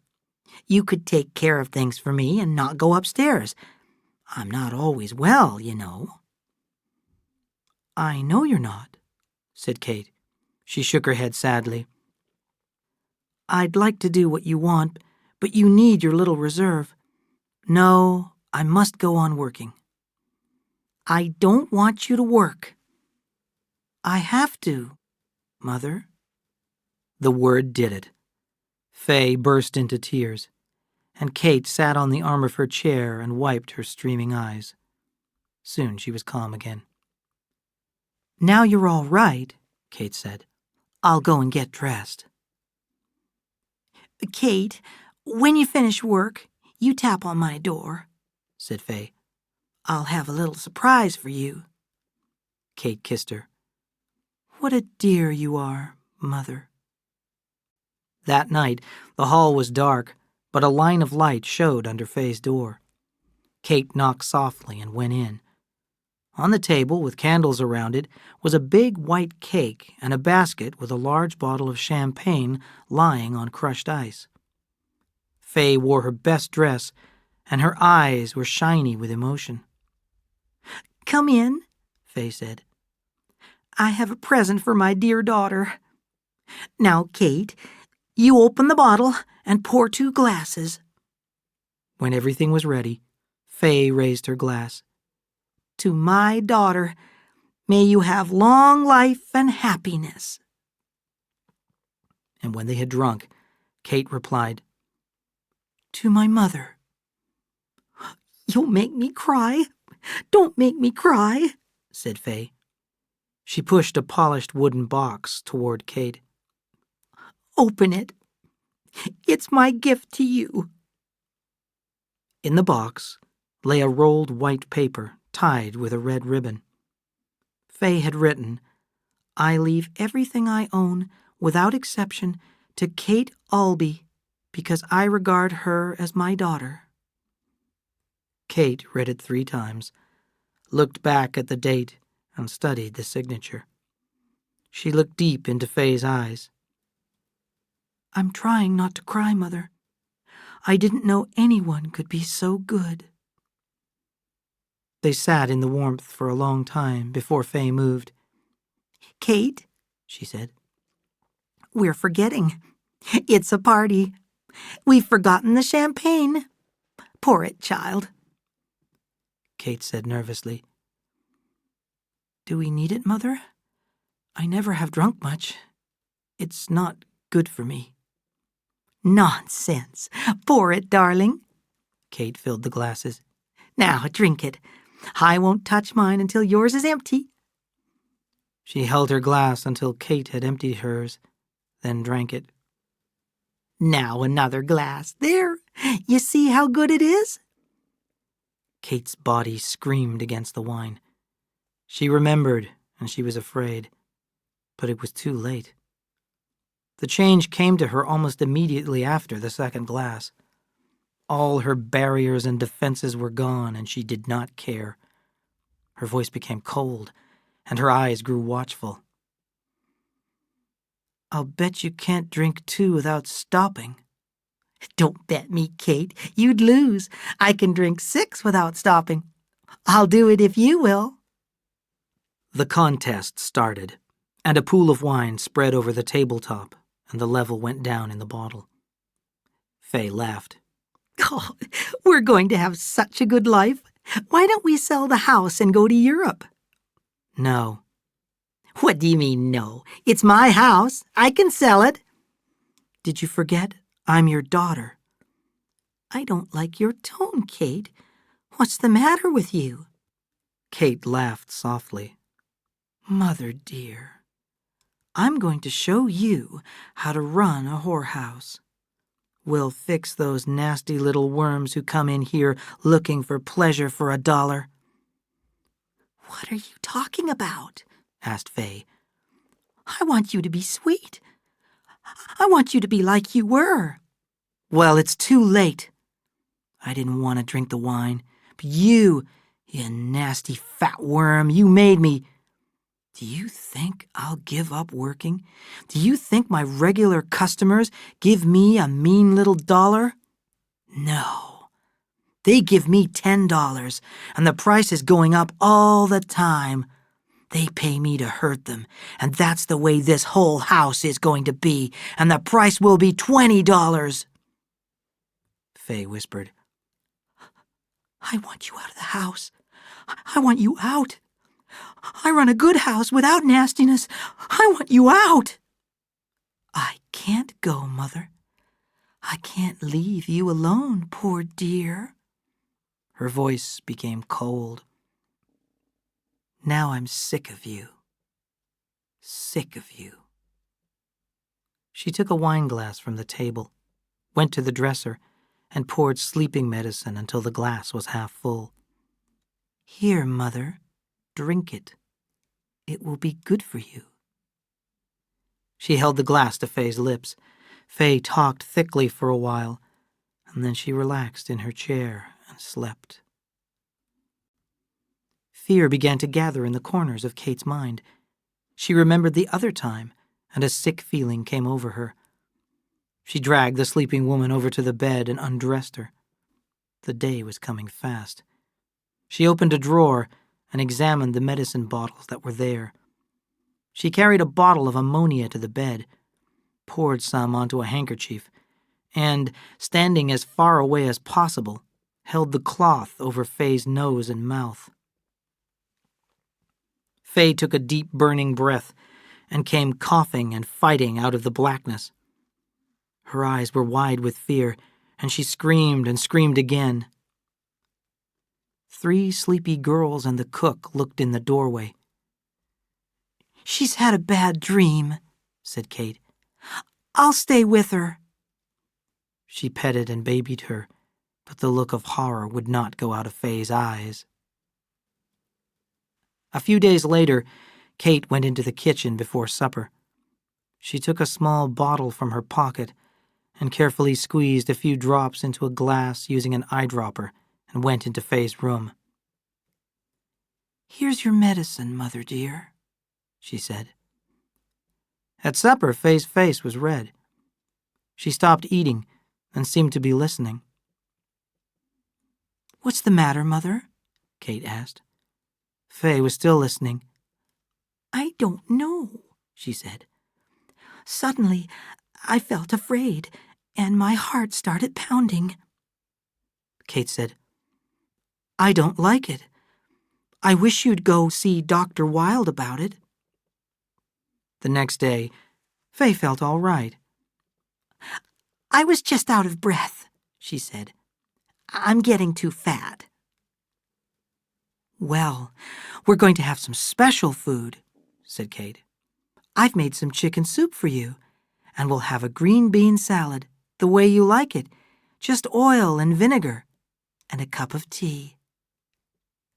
In the kitchen, Kate poured the oil and vinegar onto the bean salad. Then she used the eyedropper to squeeze 2 drops of poison onto the beans.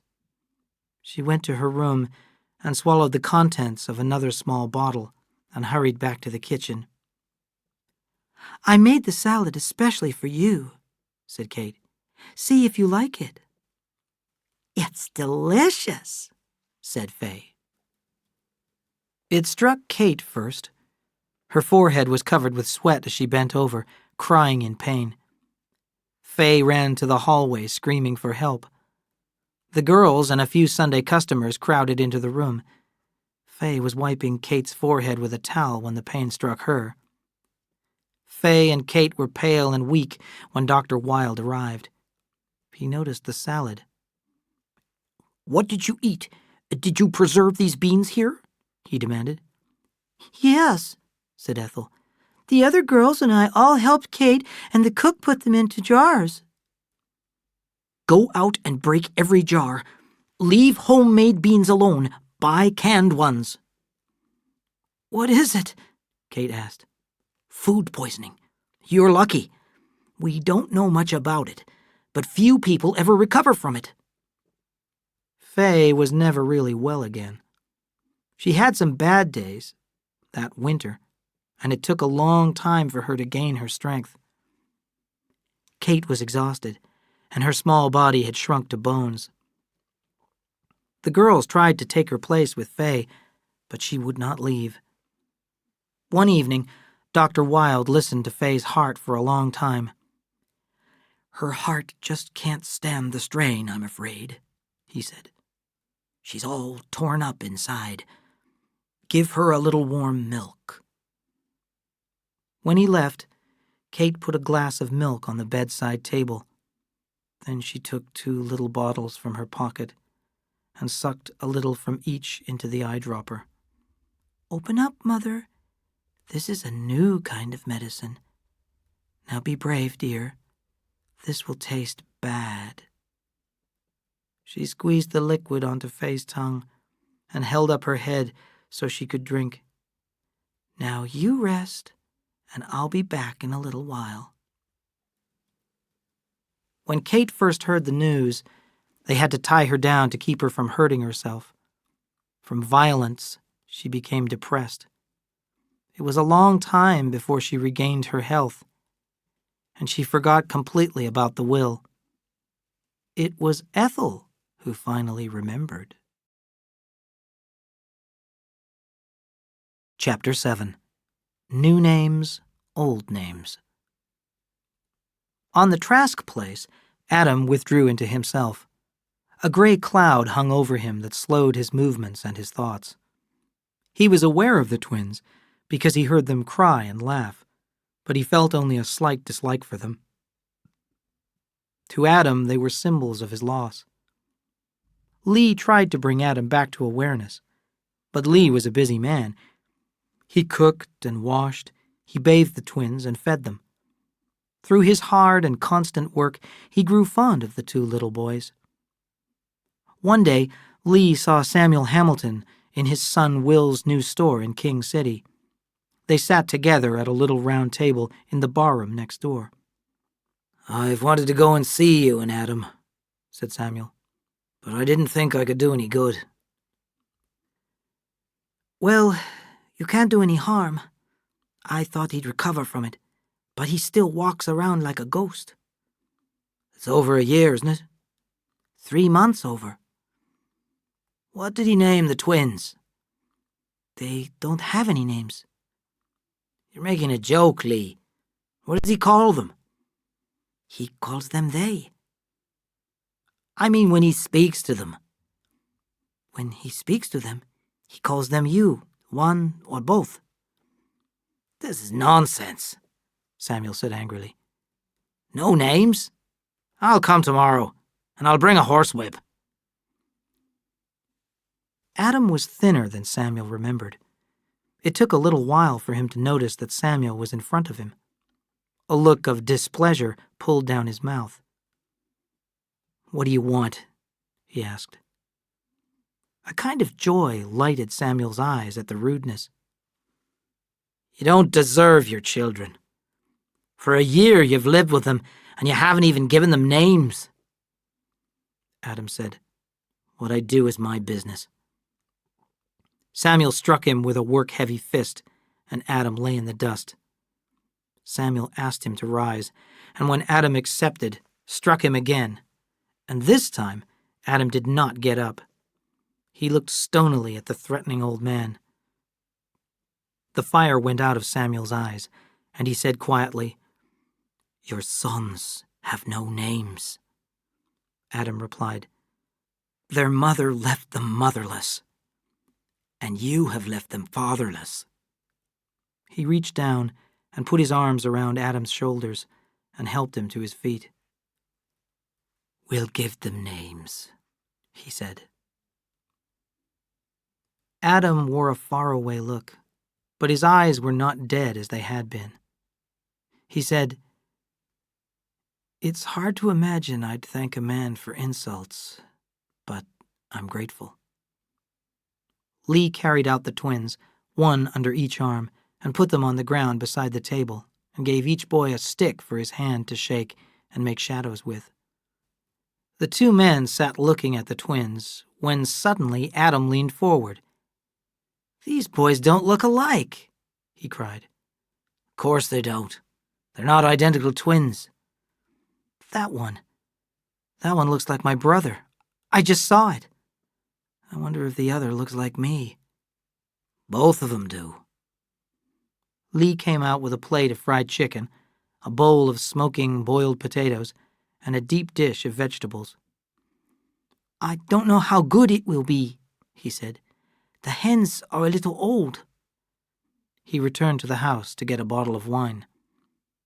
While he was gone, Adam said, "It's strange to me. He used to speak differently." "He trusts you now," Samuel said. Lee joined them at the table, and the men ate quietly. "We'd best get on with the naming," Samuel said when they had finished. "Names are a mystery. I've never known whether the name is shaped by the child or the child changes to fit the name. Have you thought about your name, Adam? We could call him Cain and Abel." Adam said, "Oh no, we can't do that. I want them to start fresh." "I don't understand that story at all, "But I feel it," Samuel said. Do you understand it, Lee?" "No, but maybe I don't remember the details very well." "I haven't heard it since I was a child," said Adam. Samuel said, "Cain was the firstborn of Adam and his wife Eve. Then his brother Abel was born. Abel was a keeper of sheep, but Cain was a farmer. After some time, Cain brought part of his harvest and offered it to the Lord, and Abel brought a fat young sheep. The Lord was pleased with Abel's offering, but not with Cain's. And Cain was very angry. The Lord said to Cain, 'Why are you angry? If you do well, you will be accepted. And if you do not do well, you will sin. And your sin will try to rule over you, but you will rule over it.' And Cain turned against his brother and killed him. And the Lord said to Cain, 'Where is your brother?' And Cain said, 'I dunno. Am I my brother's keeper?' The Lord punished him by sending him away from his home. Cain was afraid that he would be killed for his crime, but the Lord put a mark on him so everyone would recognize him. He said that anyone who killed Cain would be punished. And Cain went away from the presence of the Lord and lived in a land to the east of Eden." Adam said, "I think Cain was treated unfairly." "Maybe he was," said Samuel. "But Cain lived and had children, and Abel lives only in the story. We're all Cain's children." "And we're all guilty," said Adam. "We're all descended from Cain, and his guilt is in all of us." "Yes, it's everybody's story," said Lee. "That's why it's the best-known story in the world. I think it's the symbol story for the human soul. I think everyone in the world, to a large or small extent, has felt rejection. And with rejection comes anger, and with anger, some kind of crime in revenge for the rejection, and with the crime, guilt. And there is the story of mankind. I think that if rejection could be ended, there would be fewer crazy people." "I'll think about that when I'm alone," said Samuel. "I drove over here today to help name the twins, and they're not named. I'll have to be going home soon." Adam said desperately, "Name me some names." "From the Bible?" asked Samuel. "From any place." "Well, let's see. Of all the people who started out of Egypt, only 2 came to the Promised Land, Caleb and Joshua. Would you like them for a symbol?" "Joshua was a soldier, a general," Adam said. "I don't like soldiering. I like Caleb, though. Caleb Trask." One of the twins woke up and began to cry. "Caleb's named," said Samuel. "He's the smart one, the dark one. See? The other one's awake too. Well, I've always liked Aaron, but he didn't reach the Promised Land." The second boy almost joyfully began to cry. "He's Aaron, then," said Adam. "Yesterday I couldn't tell them apart. Aaron and Caleb. I'm glad you came, Samuel. There's a weight off me." End of CD2. CD 3. Chapter 8. Goodbyes. The Hamiltons were strange, nervous people, and some of them were too sensitive, and they broke down. This happens often in the world. Of all his daughters, Una was Samuel's greatest joy. Even as a little girl, she hungered for learning. Una and her father shared a love of learning. Secret books were borrowed and read, and their secrets communicated privately. Una met and married a dark, serious man. He was one of those men who live in poverty so that they can learn. He studied photography. He believed that the exterior world could be transferred to paper, not in the ghost shadings of black and white, but in the colors the human eye sees. He took Una away to the north, and it was black and lost where he went, and they must have had a very hard life. Una wrote letters without joy, but also without self-pity. And then she died, and her body was shipped home. Una was dead before I remember, but George Hamilton told me about it years later, and his eyes were full of tears. Her nails were broken, and her fingers were all cracked and worn out, and her poor dear feet, they had not worn shoes for a long time. Una's death struck Samuel like a silent earthquake. He felt that he could have done more for her. His young skin turned old, his clear eyes dulled, and his great shoulders bent. He became an old man. His other children were doing well. George was in the insurance business. Will was getting rich. Joe had gone east and was helping invent a new profession called advertising. The girls were married, all except Desi, and she had a successful dressmaking business in Salinas. Only Tom had never got started. Samuel told Adam that he came close to greatness, but he could not decide what to do. Sometimes Tom took me fishing. We started before the sun came up and drove the horse cart straight toward the mountains. I can't remember the sound of his voice or the kind of words he used. I can remember both about my grandfather, but when I think of Tom, it's a memory of a kind of warm silence. Maybe he didn't talk at all. On Thanksgiving of 1911, the Hamilton family gathered at the ranch. They arrived with presents and more food than even this family could eat. Their children filled up the place with noise. Liza ordered and organized, and Samuel stayed with the talk and the singing and the memories until suddenly he tired and he went to his bed. When the mother and father were gone, Will brought the whiskey in from the blacksmith shop, and the family had a meeting. There were Tom and Desi, George and his pretty Mamie, Molly and William J. Martin, Olive and Ernest Steinbeck, Will and his Deela.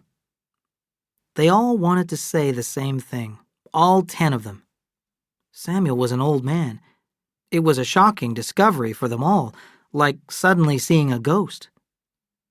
Will Martin said, "Life is too hard here. Why don't we get them to sell out and move to town? Molly and I would like them to come and live with us." They were silent after that. The idea of not having the ranch, the dry, stony desert of the heartbreaking hillside, was shocking to them. Will Hamilton said, "No, he will never sell the ranch. And if he did, I don't think he'd live a week. But there's another way. Maybe he could come for a visit. Tom, could you run the ranch?" "Oh, that's nothing," said Tom. "It's no trouble to run the ranch because the ranch doesn't run. Never has. But I can't talk to him about it. He'd know why we were doing it." George said, "We could write it in a letter, a kind of invitation. And when he got tired of one of us, he could go to another." And that is how they left it. Tom brought Olive's letter from King City and gave it to Samuel. Samuel went into the kitchen where Liza was cooking, then came back outside where Tom was waiting. "Tom, do you think you could look after the ranch if your mother and I took a little trip?" Ollie wants us to stay with her for a while in Salinas." "Sure," said Tom. "How long do you plan to be gone?" Samuel's blue eyes looked into his. "Tom, my son, if you have a secret with your brothers and sisters, I don't mind. I think that's good. But don't tell the others I know. I know where I'm going and why I'm going, and I'm content."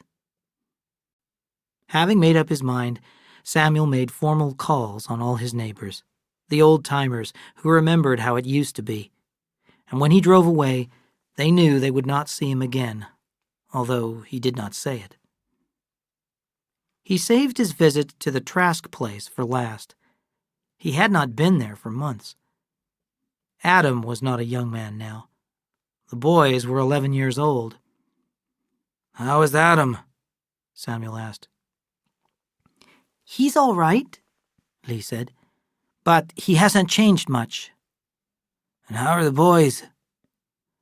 "You'll see when they come home from school. They're like two sides of a coin.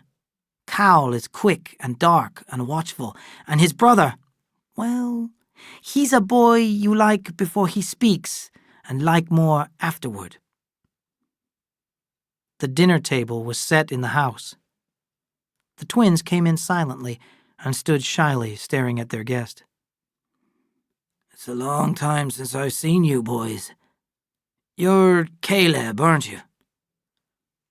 "I'm Cal." "Are you called Aaron?" "Yes, sir." Lee laughed. "He spells it with one A. The two A's seem a little fancy to his friends." "I've got 35 Belgian rabbits, sir," Aaron said. "Would you like to see them?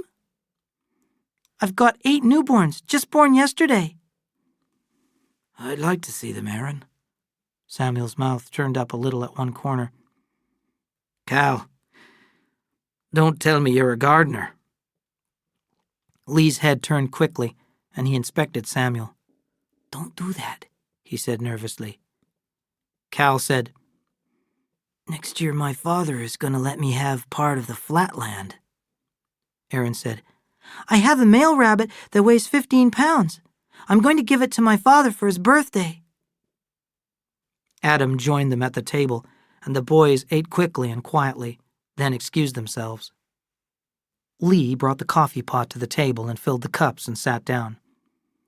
"Mr. Hamilton, do you remember when we talked about the story of Cain and Abel?" "I certainly do. That was a long time ago." 10 years nearly," said Lee. "Well, the story affected me deeply, and I read every word again. Then I compared the translations we have, and they are fairly close. There was only one place that bothered me. It is when the Lord has asked Cain why he is angry. The Lord says, 'If you do well, you will be accepted, and if you do not do well, you will sin. And your sin will try to rule over you, but you will rule over it.' In the English translation, this was a promise that Cain would overcome sin. Then I got an American translation of the Bible. It says, 'Rule over sin.' Now this is very different. This is not a promise. It is an order. And I began to worry about it. I wonder what the original word of the original writer had been, that these very different translations could be made." Samuel leaned forward, and the old young light came into his eyes. "Lee," he said, "don't tell me you studied Hebrew." "I'm going to tell you. I went to San Francisco, to the headquarters of our family association. It's a center where any member of the Lee family can get help or give it. I went there because in our family there are a number of ancient men who are great thinkers. I respectfully told one of these wise men about my problem, read him the story, and told him what I understood from it. The next night, 4 of them met and called me in. We discussed the story all night long." Lee laughed. "I guess it's funny," he said. Can you imagine 4 old gentlemen, the youngest is over 90 now, beginning the study of Hebrew? They hired a teacher, exercise books, grammar, vocabulary, simple sentences. Every 2 weeks, I went to a meeting with them, and in my room, I covered pages with writing. I bought every known Hebrew dictionary, but the old gentlemen were always ahead of me. After 2 years, we felt we could approach the story of Cain and Abel. My old gentleman thought that these words were very important too. You will rule over sin and rule over sin. And this was the gold from our mining. You may. Samuel said, "It's a wonderful story, but why are these words so important?" "Don't you see?" Lee cried. "The American translation orders men to triumph over sin. Many millions of people obey this because it is an order. The English translation makes a promise in you will, meaning that men will surely triumph over sin. And there are many millions who believe that they will overcome sin even without trying. But the Hebrew word that translates as you may gives a choice. A man can choose whether or not to fight against sin and to win. And that choice makes a man great." Adam said, "I don't see how you could cook and raise the boys and take care of me and still do all this." "Neither do I," said Lee. "But I feel that I am a man because of those 2 words. You may. It's my choice." Lee and Adam walked out to the barn with Samuel to say goodbye. Samuel said, "Do you like your life, Adam?" "Of course not." "If I had a medicine that might cure you and also might kill you, should I give it to you?" Lee said, "Be careful, Mr. Hamilton. Be careful." "Adam, do you want the medicine?" Samuel said. "Yes. I don't know what it is, but give it to me." "Adam, Kathy's in Salinas. She owns a whorehouse, the most vicious in this whole end of the country. The worst things humans can think of are for sale there, and the worst people come there for satisfaction. But it's worse than that. Kathy, and she's now called Kate, takes the fresh and the young and the beautiful and damages them so that they can never be healthy again. Now there's your medicine. Let's see what it does to you." "You're a liar," Adam said. "No, Adam. I'm many things, but I am not a liar." "Lee, is this true?" "Yes, it's true." Adam stood for a moment, and then he turned and ran. They could hear his heavy steps running and tripping until he went over the hill. "Your medicine is like poison," said Lee. "I know. But I chose to tell him, and I forced him to choose to live or to die. Now it's time to go, Lee." "Goodbye, Samuel," Lee said. He turned and looked after the cart, and on the hill he saw old Samuel against the sky, his white hair shining with starlight. Chapter 9. Freedom. It was a dirty, windy evening, and Castroville Street was deep in sticky mud. Adam had his instructions. He counted 2 houses and nearly missed the 3rd, so high were the bushes in front of it. The paint had long disappeared from the walls, and no work had ever been done on the garden. He slowly opened the gate and went up the shaky steps onto the dark porch. The front door opened, and a soft voice said, "Won't you come in?" The reception room was not well lit, but Adam could see the shine of polished furniture and gold picture frames. He had a quick impression of richness and order. The soft voice said, "Do we know you?" "No, you don't." "Who sent you?" The girl was dressed in black, and her face was sharp, pretty and sharp. "A man at the hotel." "Sit down over here. You did come here for something, didn't you? If you tell me what you want, I'll tell the right girl." "I want to see Kate," Adam said awkwardly. "Does she know you?" "I don't know." He felt his courage going. "Would you tell her that Adam Trask wants to see her? She'll know then whether I know her or not." "I see. Well, I'll tell her." She moved silently to a door on the right and went in. Kate sat in a chair behind a desk in her room. She was still pretty and blonde. Her mouth was little and firm, but her cheeks and shoulders had become round. Only her hands had aged, and they were lean and spotted with brown. Her waist was narrow, but her legs and feet had thickened. She was dressed severely in a black dress with long sleeves, and the only contrast was a cloud of white lace at her wrists and throat. "There's a new one, a stranger," said the girl in black. "He says his name is Adam Trask." Kate sat still as if she held her breath. "Bring him to me," she said. When the girl had gone, Kate opened the right-hand drawer of her desk and took out a gun.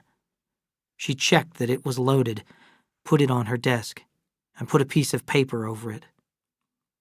She turned off one of the lights and sat back in her chair. A knock came on the door. "Here he is," said the girl, and closed the door behind Adam. He glanced quickly about before he saw Kate sitting so quietly behind the desk. He stared at her, and then he moved slowly toward her. Her eyes, cold and expressionless, remained on his eyes. Adam saw her hair, her scar, the loose skin at her throat, her arms and shoulders. He sighed deeply. Kate's hand shook a little. She said, "What do you want?" Adam sat down in a straight chair beside the desk. He wanted to shout with relief, but he said, "Nothing now. I just wanted to see you. Sam Hamilton said you were here."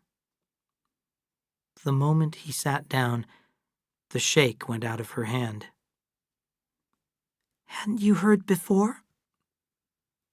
"No, I hadn't heard."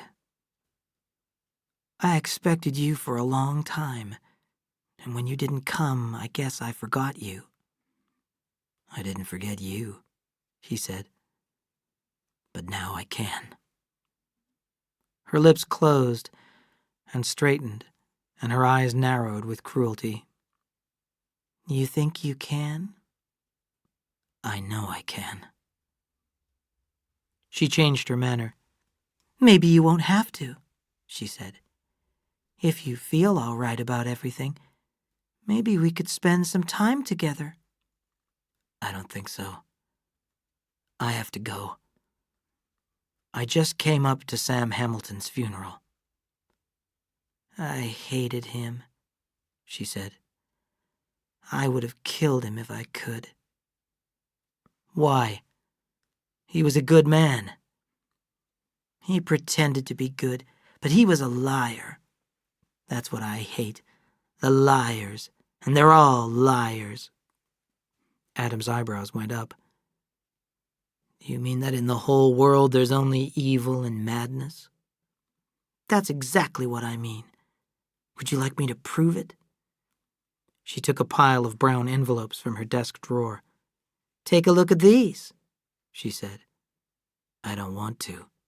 "I'll show you anyway." She took out a photograph. "Look there. That's a state senator. Look at his fat stomach. He likes whips. Look at the expression on his face. He's got a wife and 4 kids. Look at this. This piece of white fat is a councilman. This big red Swede has a ranch out near Blanco. Look here. This is a professor at Berkeley." "I don't want to see these," said Adam. "Well, you have seen them, and you don't believe it. I'll make you beg to get in here." She tried to force her will on him, but she saw that he was free. Her rage turned to poison. "No one has ever escaped," she said softly. "I have to go," said Adam. "I don't understand." "I know, but I can't believe. But no, it can't be a bad dream. No. Because I remember you are the mother of my sons. You haven't asked me about them." Kate smiled cruelly. "Your sons? I am the mother. But how do you know you are the father?" Adam's mouth dropped open. "Kathy, what do you mean?" "My name is Kate," she said. "Listen, my darling, and remember. How many times did I let you come near enough to me to have children?" "Once." "You were hurt," he said. "You were terribly hurt." She smiled at him sweetly. "I wasn't too hurt for your brother." "My brother? Charles? You are a devil." "I don't believe it. But it wouldn't matter, even if it were true." Then suddenly he laughed, because he knew that this was so. He moved slowly toward the door. Kate screamed, "Adam!" He turned slowly. He smiled at her as a man might smile at a memory. Then he went out and closed the door gently behind him. Kate sat staring at the door. Her eyes were desperate. Samuel's funeral and the talk with Kate should have made Adam sad and bitter, but they did not. He felt young and free as he got off the train in King City. On his drive back to the ranch, he saw things he had not noticed for years. He saw the wild flowers in the heavy grass, and he saw the red cows against the hillsides, moving up the paths and eating as they went. Suddenly he found himself saying aloud, "I'm free. I'm free. She's gone out of me." Lee came out of the house to meet Adam. "How was the funeral?" "Lots of people," Adam said. "He had lots of friends. Everything all right here?" He noticed that Lee was staring at him. "Put the horse away, Lee, and then come in and make some tea. I want to talk to you." Adam stirred his tea and watched the sugar disappear. He said, "I went down to see her." "I thought you might," said Lee. "I don't know how a human man could have waited so long." "Maybe I wasn't a human man." "I thought of that too. How was she?" Adam said slowly, "I can't understand it. I can't believe there is such a creature in the world." "Are you all right now?" "I am all right," said Adam. "That is what I wanted to talk to you about. I seem to have come out of a sleep. In a strange way, my eyes have cleared. I'm free. Do you know what I'm saying?" "Yes, I know. And I can see it in your eyes and in the way your body stands." Adam, looking at him, realized that Lee was not a young man anymore. Lee studied the cup in his hand, and his was a memory smile. Maybe if you're free, you can free me. What do you mean, Lee? Aren't you happy here? Lee said, I don't think any man is happy when there are things undone that he wishes to do. What do you want to do? Well, one thing it's too late for. I wanted to have a wife and sons of my own. I talked to Mr. Hamilton about the other. I want to open a bookstore in Chinatown, in San Francisco. Adam sat silently, stirring his tea. I never thought of you going, Adam said. Could you wait a little while? What for? I want you to help me get to know my boys. I want to organize this place, or maybe sell or rent it. Please try not to hold me back because you need me. That's the worst thing you can do to a lonely man. Adam said, A lonely man? Why didn't I know that? Mr. Hamilton knew, said Lee. I loved Mr. Hamilton. I would like to go to Salinas to visit his grave tomorrow, if you will permit it. Do anything you want, said Adam. God knows you've done enough for me. Chapter 10. Truth and Lies. That year the rains had come so gently that the Salinas River did not overflow.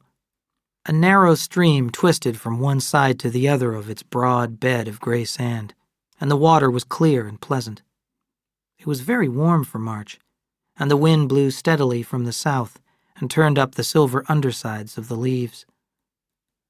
Cal and Aaron climbed up out of the river bottom to the level land. We ought to start back, said Aaron. Maybe Father's back by now. Aaron's eyes were very wide, and he had a beautiful, soft mouth.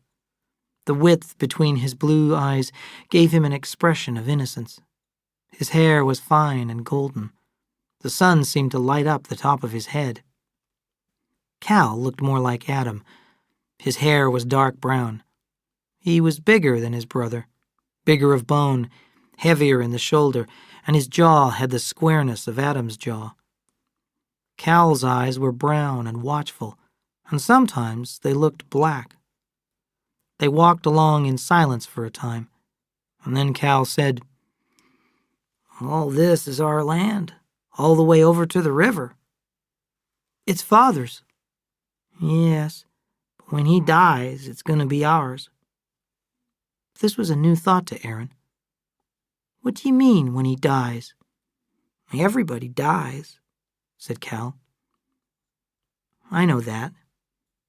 Aaron wanted to think of something else. Cal said, I know a secret. Where do you think our mother is? She's dead. No, she isn't. She ran away. I heard some men talking. I don't believe it, said Aaron. They were liars. Father said she was in heaven. Cal said quietly, Pretty soon I'm going to run away and find her. I'll bring her back. Don't you think she's in heaven? And when Cal did not answer, why would she want to run away? Maybe because she didn't like us. Through his gathering tears, Aaron could see his brother's eyes, hard and reasonable. There were no tears in Cal's eyes. Cal felt pleasantly excited. He had found a secret tool to use for any purpose he needed. He studied Aaron, saw his trembling lips, but he noticed in time the narrowed eyes. Aaron would cry, but sometimes, pushed to tears, Aaron would fight too. And when Aaron cried and fought at the same time, he was dangerous. Nothing could hurt him, and nothing could stop him. Cal put his new tool away. He could bring it out any time, and he knew it was the sharpest weapon he had found. He would inspect it at his leisure and judge when and how much to use it. He made his decision almost too late. Aaron leaped at him and hit him in the face with his open hand. Cal jumped back and cried, "I was just joking. Honest, Aaron, it was only a joke." Aaron stopped. Pain and puzzlement were on his face. "I don't like that joke," he said. Cal came close to him and put his arm around him and kissed him on the cheek. "I won't do it anymore," he said. The boys walked silently for a while. Aaron said, "Did you really hear those men?" "Maybe I only thought I did," Cal said quickly. The twins came in sight of the ranch buildings in time to see Lee leading a strange horse and carriage toward the barn. "Who's here?" said Cal. "Just some people going by," said Lee. "They were looking for the Long Ranch. Your father's back from Salinas. You'd better go in." The two looked down shyly as they entered the living room. There was a man in city clothes and a woman in the fanciest clothes they had ever seen. Her coat and hat lay on a chair beside her, and she seemed to the boys to be entirely dressed in black silk and lace. But that was not all. Beside the woman sat a girl, a little younger maybe than the twins, but not much. She wore a wide blue sun hat with lace around the front and a flowery dress. The boys could not see her face because of the sun hat, but her hands were folded in her lap, and it was easy to see the little gold ring she wore on her third finger. "These are my boys," their father said. "They're twins. That's Aaron, and this is Caleb. Boys, shake hands with our guests, Mr. and Mrs. Bacon and their daughter Abra." Aaron shyly held out his hand to the little girl with the hidden face, but nothing happened. Her hand was held out, but it did not move towards his. There was a long silence. Then he heard his brother laugh. Aaron reached out and grabbed her hand and pumped it up and down 3 times. It was as soft as a handful of flowers. He felt a pleasure that burned him. "Children, go outside and play," Mrs. Bacon said. Abra and Cal and Aaron went out and stood side by side on the small covered porch. Cal demanded, "How old are you?" 10, almost 11. "Huh," said Cal. "We're 11, almost 12. Abra pushed her sun hat back. She was pretty, with long dark hair. One day her nose would be sweet and turned up, where now it was still like a button. But 2 features would be with her always. Her chin was firm, and her mouth was as sweet as a flower, very wide and pink. Her green eyes were intelligent and completely fearless. "You can come here and play if you like," said Cal boldly. "I live in Salinas," Abra said, in such a tone that they knew they were dealing with a superior being who had no time for rural pleasures. Abra saw that she had crushed them, and while she knew the weaknesses of men, she still liked them, and besides, she was a lady. "Sometimes when we are driving by, I'll come and play with you. A little," she said kindly, and both boys felt grateful to her. Now Abra felt warmer toward the boys. She noticed their thin, washed-out clothes and remembered the children's stories she had read. "You poor children," she said. "Does your father beat you?" They shook their heads. They were interested, but puzzled. "Is your mother mean to you?" "We don't have a mother," said Aaron. "Our mother's dead." His words destroyed the story she was writing, but immediately supplied her with another. "Little motherless orphans," she said sweetly. "I'll be your mother. I'll hold you in my arms and tell you stories." "We're too big," said Cal. "You'd fall over." Abra turned away from his cruelty. Aaron, she saw, was entering into her story, and he seemed to be imagining that he was in her arms. Abra looked at his sunny hair and at his eyes that seemed so near to tears, and she felt the beginning of love. She put her hand on his arm and felt him shiver. "Tell me," she said pleasantly, "where is your mother buried? You could put flowers on her grave." "We don't know," said Aaron. Cal's eyes shone with a new interest. "I'll ask our father where it is so we can take flowers," he said. He was already planning his revenge on Aaron because Abra liked his brother better. At that moment, Lee came out leading the Bacon's horse and carriage. Mrs. Bacon called, "Hurry, Abra, we're going." Lee and Adam and the twins watched them until they were out of sight. At the supper table, the boys discovered the change in their father. The boys had never learnt to tell him of their interests or discoveries or of their needs.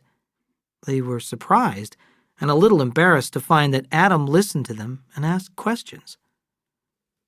"What did you think of Abra?" Adam asked. "Is she a nice little girl?" "Oh, yes," said Aaron. "She's good and nice. I wanted to marry her." "You did? What about you, Cal?" "I guess I'll let Aaron have her." Adam laughed, and the boys could not recall ever having heard him laugh. "She's a real nice girl," said Cal. "She said to ask you where our mother's grave is so we can take some flowers." Adam's mind raced. He was not good at lying. "I wish we could do that, but I have to tell you, she's buried on the other side of the country, where she came from." Cal was disappointed by this answer, but he was not sure why. Adam quickly changed the subject. "Mr. Bacon made a suggestion this afternoon," he began. "He said it would be better for you if we moved to Salinas, where there would be lots of other children to play with." The thought shocked the twins. Cal asked, "How about here?" "Well, we'd keep the ranch in case we want to come back," said Adam. Aaron said, "Abra lives in Salinas." That was enough for him. After the boys had gone to bed, Adam said, "Do they know anything?" "I don't know," said Lee.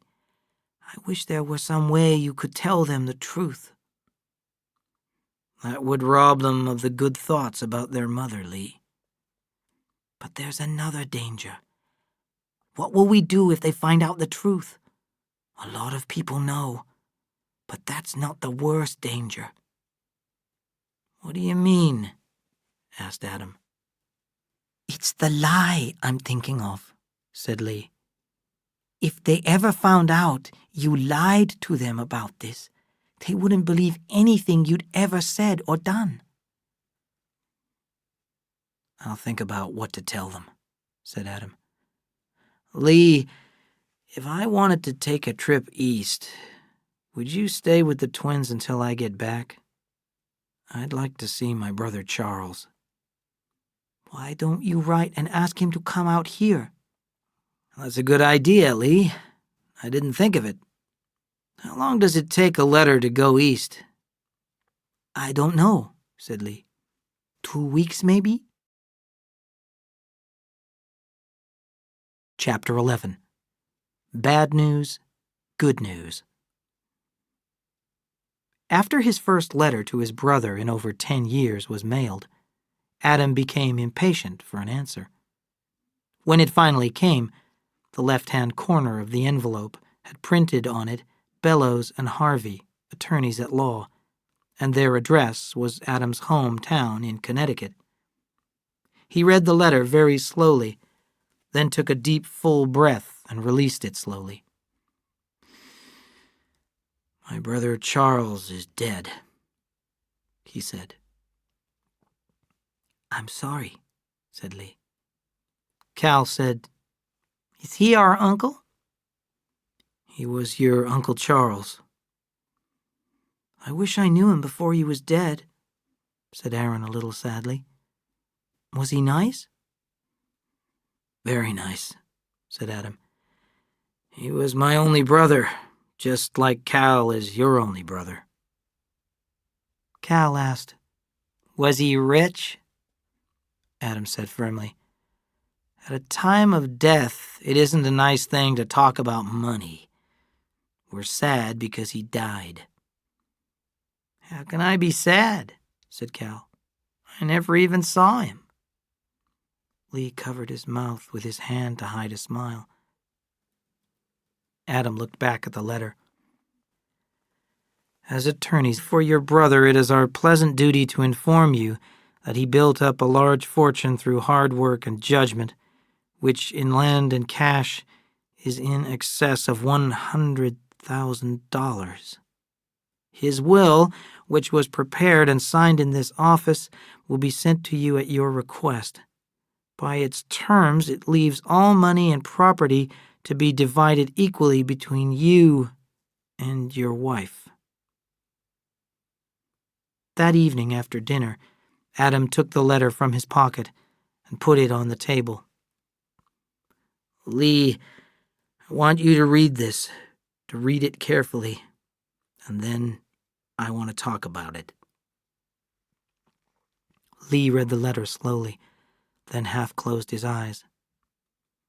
Under the terms of the will, your wife inherits over $50,000. That's a lot of money. Quite a lot of good or evil could be done with it. Would your brother, if he knew where she is and what she is doing, want her to have the money? My brother would not want that, said Adam, and then he remembered the girls upstairs in the hotel and Charles's regular visits. Well, consider this, said Lee. She couldn't claim the money without your help, but maybe she'd do something good with it. Adam shivered as he thought of the brown envelopes in Kate's desk. No, she wouldn't, he said. She said she could destroy the reputations of many men in Salinas. I don't know what to do. I'll have to give it a lot of thought. You don't have any choice, do you? Said Lee. You'll do what you were taught to do when you were young. You'll give your wife the money because it's the right thing to do, and the fact that she's a whore in Salinas won't change a thing. Adam got to his feet. His face was angry. You are disrespectful now that you've decided to go away, he cried. I haven't decided what to do about the money. Lee shook his head and went out. Cal crept quietly down the dark hall and into the bedroom where his brother was sleeping. He wished with all his heart that he had not stood listening at the hall door. Adam stayed in his room all the next morning and then went to find Lee, who was working in the garden. I guess I was stupid, he said. Lee leaned on his shovel and regarded him quietly. When are you going? He asked. I thought I would catch the 2:40 train. Then I can get the 8 o'clock back. It was 4:15 when Adam climbed the crooked steps and knocked on the weather-beaten door of Kate's place. Kate sat at the end of the dining room table with an account book open before her. Her dress was severe, and she rolled a yellow pencil restlessly in her fingers. She looked coldly at Adam as he stood in the doorway. What do you want now? She asked. Adam did not reply. He walked to the table and laid the letter in front of her. Kate read the letter quickly. What do you want me to do about it? Adam pointed to the address on the letter. Why don't you write down the address and get in touch with them yourself? What have you told them about me? Nothing, said Adam. I wrote to Charles and said you were living in another town, nothing more. He was dead when the letter got there. The letter went to the lawyers. You can't say we've been divorced. We haven't been. I don't intend to. Give me $45,000 in cash and you can keep the rest. No. What do you mean, no? You can't bargain. I'm not bargaining. You have the letter and you can do what you want. Adam, you're a fool. If you'd kept your mouth shut, nobody would ever have known I was alive. I know that. You know it? Did you think I'd be afraid to claim the money? Adam said patiently, I don't care what you do. She smiled coldly at him. You don't, huh? There's a permanent order in the sheriff's office, left there by the old sheriff, that if ever I use your name or admit I'm your wife, I'll get sent out of the county and the state. Aren't you tempted to get me sent away and take all the money? I brought you the letter, Adam said. And I want to know why, she said. I don't know what the trick is, but I'm going to find out. I'm not interested in what you think or what you think of me, said Adam. Charles left you the money in his will, and he wanted you to have it. It isn't mine. I'll find the trick. I'll find it, Adam said. I guess you can't understand it. There are so many things I don't understand. I don't understand how you could shoot me and abandon our sons. I don't understand how you or anyone else could live like this. He stood up and walked toward the door. You're changed, Mr. Mouse, she called after him. Have you got a woman at last? Adam stopped and turned, and his eyes were thoughtful. I just said I didn't understand you, he said slowly. Just now it came to me what you don't understand. You know about the ugliness in people. You showed me the pictures, but you don't know the rest. Adam went on, astonished at his own thoughts. You don't believe I brought you the letter because I don't want your money. You don't believe I loved you. Kate laughed loudly at him. What a sweet dreamer is Mr. Mouse. Tell me how to live my life, Mr. Mouse. No, I won't, because I know there's a part of you missing. Some men can't see the color green, but they may never know they can't. I wonder if you ever feel that something invisible is all around you. It would be terrible if you knew it was there and couldn't see it or feel it. Kate pushed back her chair and stood up. She hid her tightly closed fists in the folds of her skirt and tried to keep the anger out of her voice. If there are things I can't see, don't you think they're dreams manufactured in your own sick mind? No, I don't, said Adam. No, I don't. And I don't think you do either. He turned and went out and closed the door behind him. Kate sat down and stared at the closed door. She was not aware that her fists beat softly on the white tablecloth, but she did know that the square white door was softened by tears, and that her body shook with something that felt like rage and also felt like sorrow. End of CD 3. CD 4. Chapter 12. Two Sides of a Coin. A child may ask, what's the world's story about? And a grown man or woman may wonder, what way will the world go? How does it end? I believe there's one story in the world, and only one, that has inspired and frightened us. Humans are caught in their lives, in their thoughts, in their hungers and ambitions, in their greediness and cruelty, and in their kindness and generosity too, in a net of good and evil. There is no other story. A man will have only one question left at the end of his life. Was it good or was it evil? And all novels, all poetry, are built on the never-ending contest in ourselves between good and evil. Lee helped Adam and the two boys move to Salinas, unpacked, and saw the family settled. Then, one evening, he waited until the boys had gone to bed to speak to Adam. Adam understood his intentions and spoke first. "When do you want to go?" he asked. "As soon as possible. I'm afraid I might lose my purpose if I don't go soon. Maybe I'd better go tomorrow."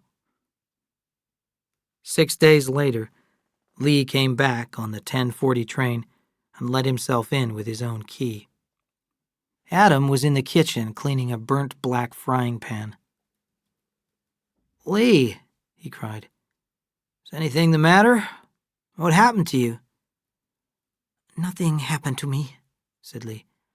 "I got lonely, that's all. Isn't that enough?" "How about your bookstore?" "I don't want a bookstore. I think I knew it before I got on the train." "Then that's your last dream gone." "I'm glad," he said. "Adam, I am extraordinarily, unbelievably glad to be home. I've never been so lonely in my life." Cal and Aaron were amazed by the size of the West End school after their background in a one-room country school. But after a few days, they could not remember ever having gone to any other school. Everyone who saw the twins remarked on their difference from each other and seemed puzzled. Cal was growing up dark-skinned, dark-haired. He was quick and sure and secretive. Even though he may have tried, he could not hide his cleverness. No one liked Cal very much, but everyone feared and respected him. Although he had no friends, he took up a position of leadership in the schoolyard. Aaron was loved by all. He seemed shy and delicate. His pink and white skin, golden hair, and wide-apart blue eyes caught attention. In the schoolyard, his prettiness caused some difficulty until the boys discovered that he was a completely fearless fighter, particularly when crying. On the first day of school, Aaron followed Abra to the white gate of her yard. "What do you want?" she said. "I guess it will be a long time before we can get married," Aaron said. "Not so long," Abra said. Aaron followed her as she walked to the end of the street and turned into a field. On the edge of the field stood a tree with long, thin branches that hung down nearly to the ground. Abra parted the branches like a curtain and went into the house of leaves. You could see out through the leaves, but inside it was warm and safe. "We'll have a house together sometime," said Aaron, "but that will be a long time." "Don't worry about long times," said Abra. "This is a kind of house. We can play like we live here while we're waiting. And you will be my husband, and you can call me wife. It'll be like practicing." Aaron said suddenly, "While we're practicing, maybe we could do something else." "What?" "Maybe we could pretend like you're my mother." "That's easy," she said. She put a soft tone in her voice and said, "Come on, my baby. Put your head in Mother's lap. Come, my little son. Mother will hold you." She held his head, and without warning, Aaron began to cry and could not stop. Abra stroked his cheek and wiped the flowing tears away with the edge of her skirt until very slowly he stopped. Aaron sat up and said almost angrily, "I hardly ever cry unless I'm mad. I don't know why I cried." The sun was gone behind the trees. "Come on, hurry. I bet my father's looking for me." Abra turned and ran away toward home. It was February of 1915. The Trasks were comfortable in Salinas. Lee, after he had given up his dream of opening a bookstore, built a home for himself. He bought a bed and a desk and unpacked his books, put a soft carpet on the floor and pictures on the walls. He placed a big armchair under the best reading lamp he could find. Lee also spent Adam's money, and Adam gave him no opposition. A gas stove came into the house, and electric wires, and a telephone. He bought new carpets, a gas water heater, and a large ice box. In a short time, there was hardly a more comfortable house in Salinas. The new ice box fascinated Adam. He bought a textbook on refrigeration and began to study it. He visited the ice factory that made ice for the few houses in Salinas that had ice boxes and for the places that sold ice cream. The truth was that Adam needed work. He came out of his long sleep needing to do something. Adam was walking back from the ice factory when he saw Will Hamilton. "I'd like to talk to you about an idea I had," he said. "You might give me an opinion. You're a businessman." "Of course," said Will. "Anything I can do." "The whole country's changing," Adam said. "People aren't going to live the way they used to. Do you know where the biggest market for oranges in the winter is?" "No. Where?" "New York City. Now, in the cold parts of the winter, don't you think people want fresh vegetables in the winter, like peas and lettuce and tomatoes? In a big part of the country, they don't have those things for months and months. And right here in the Salinas Valley, we can raise them all year." "So what's your idea?" "I was thinking of buying the ice factory here in Salinas. Then I could pack lettuce in ice to keep it fresh and ship it to the East Coast by rail." "That will cost a lot of money." "I have quite a lot of money." "Stop right there, Adam," said Will. "Forget your idea. People in the East aren't used to vegetables in the winter. They wouldn't buy them. Your train could get stuck on a sidetrack and you'd lose everything. The market is controlled. I know you don't want my advice, but leave refrigeration alone. The war in Europe is going to go on a long time, and when there's a war, there are going to be hungry people. If you plant beans on your bottom land, your boys won't have to worry about the future. Beans are up to 3 cents now. If we went into the war, I wouldn't be surprised if they went up to 10 cents. Will went away feeling good. He knew that he had given good advice. "How about the ice factory?" said Lee. "I think I'll buy it." "You might plant some beans, too." Later in the year, Adam made his great try, and it was a sensation in a year of sensations, both locally and internationally. As he got ready, businessmen spoke of him as far-seeing, forward-looking, progress-minded. The 6 cars full of lettuce packed in ice were decorated with big signs which said Salinas Valley Lettuce, but no one wanted to invest in the project. The idea looked good. The lettuce would be sold to agents in New York at a fine price. If it was a success, many businessmen would put money in. Even Will Hamilton wondered whether he had not been wrong with his advice. If the series of events had been planned by an all-powerful and unforgiving enemy, it could not have had more effect. As the train came into Sacramento, a snowslide closed the Sierras for 2 days, and the 6 cars stood on a sidetrack while their ice melted. On the 3rd day, the train crossed the mountains, and that was the time for unusually warm weather throughout the Middle West. In Chicago, there was a confusion of orders. No one's fault, just one of those things that happen, and Adam's 6 cars of lettuce stood in the yard for 6 more days. What arrived in New York was 6 carloads of terrible mess, and it cost a lot just to get rid of it. Adam read the telegram from the agents and settled back in his chair with a strange smile. Cal and Aaron heard the reaction in Salinas. Adam was a fool. It took experience to be a businessman. People who inherited their money always got into trouble. The twins felt Adam's failure very deeply. They were 15 years old, and they had known so long that they were sons of a wealthy man that the feeling was hard to lose. And the high school group cruelly began to refer to the boys as Aaron and Cal Lettuce, or simply Lettuce Head. Aaron still had Abra to comfort him, but Cal was alone. For a very short time, he tried to join them, but they did not want him.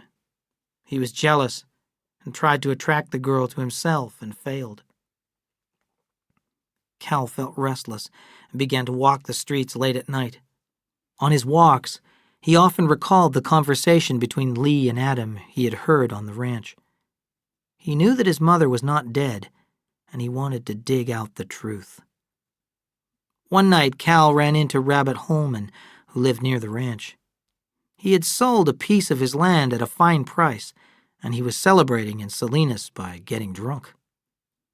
He drank whiskey from a bottle as they walked along together, and soon he had forgotten not only who Cal was, but also how old he was. And he said, "Harry, I'll tell you what we'll do. We'll go to Kate's place. You remember who Kate is, don't you? She's Adam Trask's wife, the mother of those twins. I'll never forget the time she shot him in the shoulder and ran off."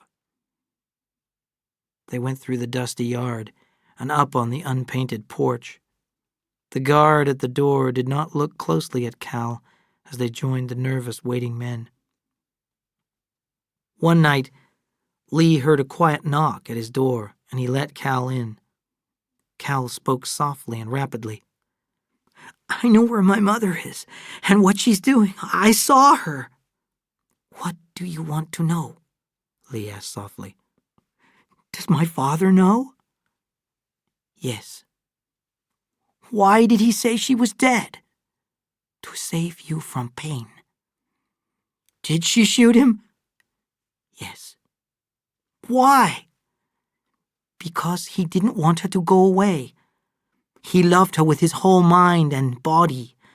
He gave her everything." "Lee, why did she do it?" "I don't know. It seems to me that she is not like other people. She was full of hatred, and her hatred wasn't healthy. It wasn't angry. It was heartless. Tell me, Cal, do you hate your mother?" "Yes," said Cal. "I hate her because I know why she went away. I know because I've got her in me." His head was down, and his voice was heartbroken. Lee jumped up. "You stop that," he said sharply. "Of course, you may have that in you. Everybody has. You've got your father in you too, so don't use the excuse that you inherited it from your mother. Whatever you do, it will be you who does it, not your mother."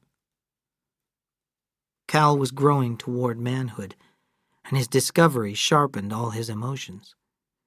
He saw Adam's sadness and loneliness, and there grew in him a great love for his father and a wish to protect him. Aaron was changing too, but his feelings took a religious direction.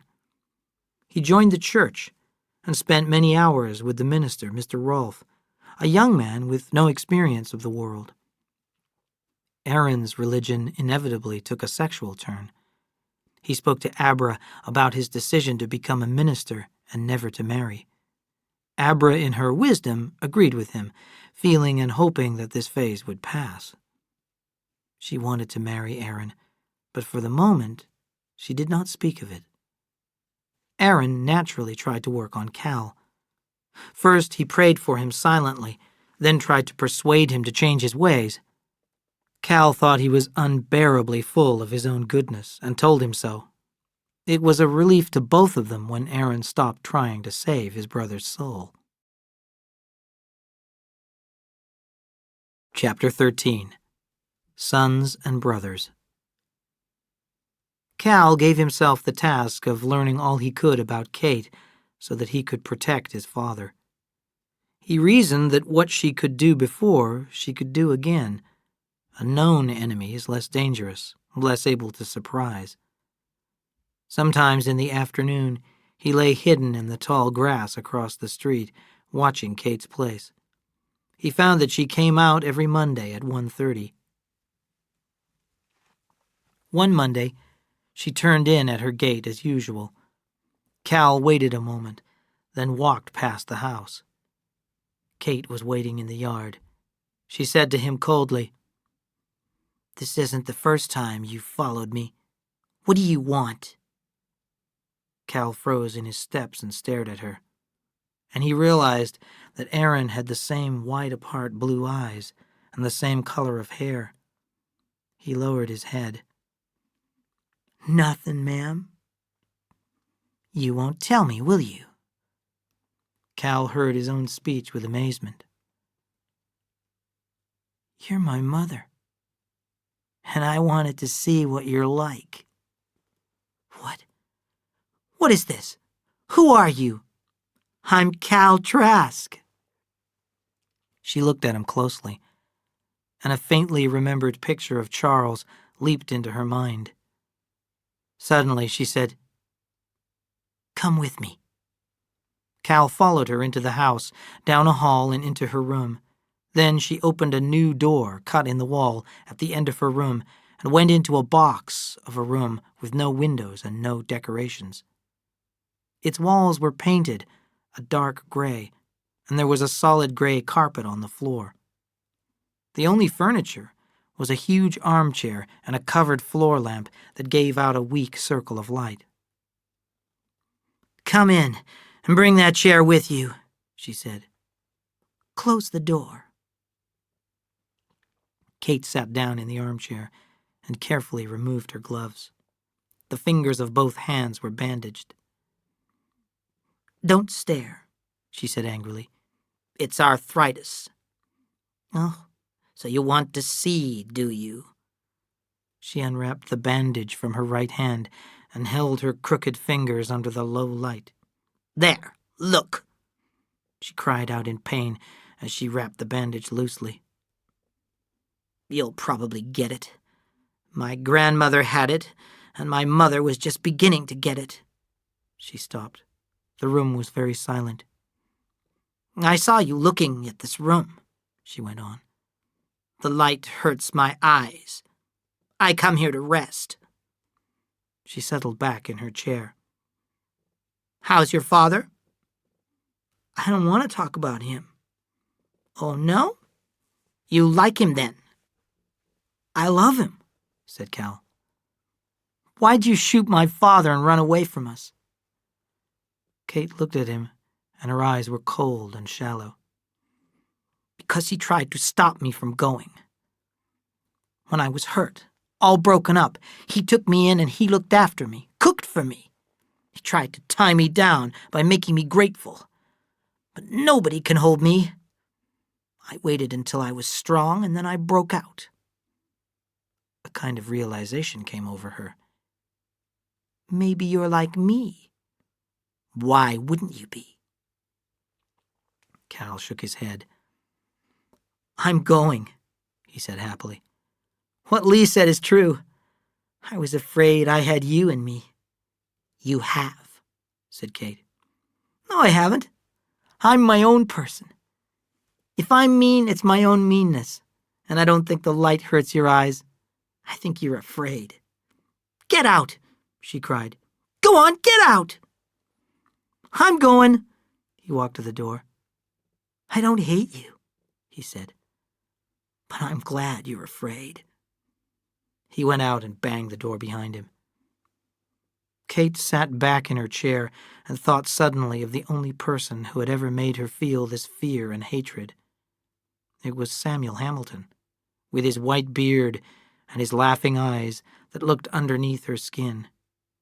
Cal's words kept repeating themselves over and over in her head. "I think you're afraid." With her bandaged hand, she pulled out a fine chain which hung around her neck inside her dress.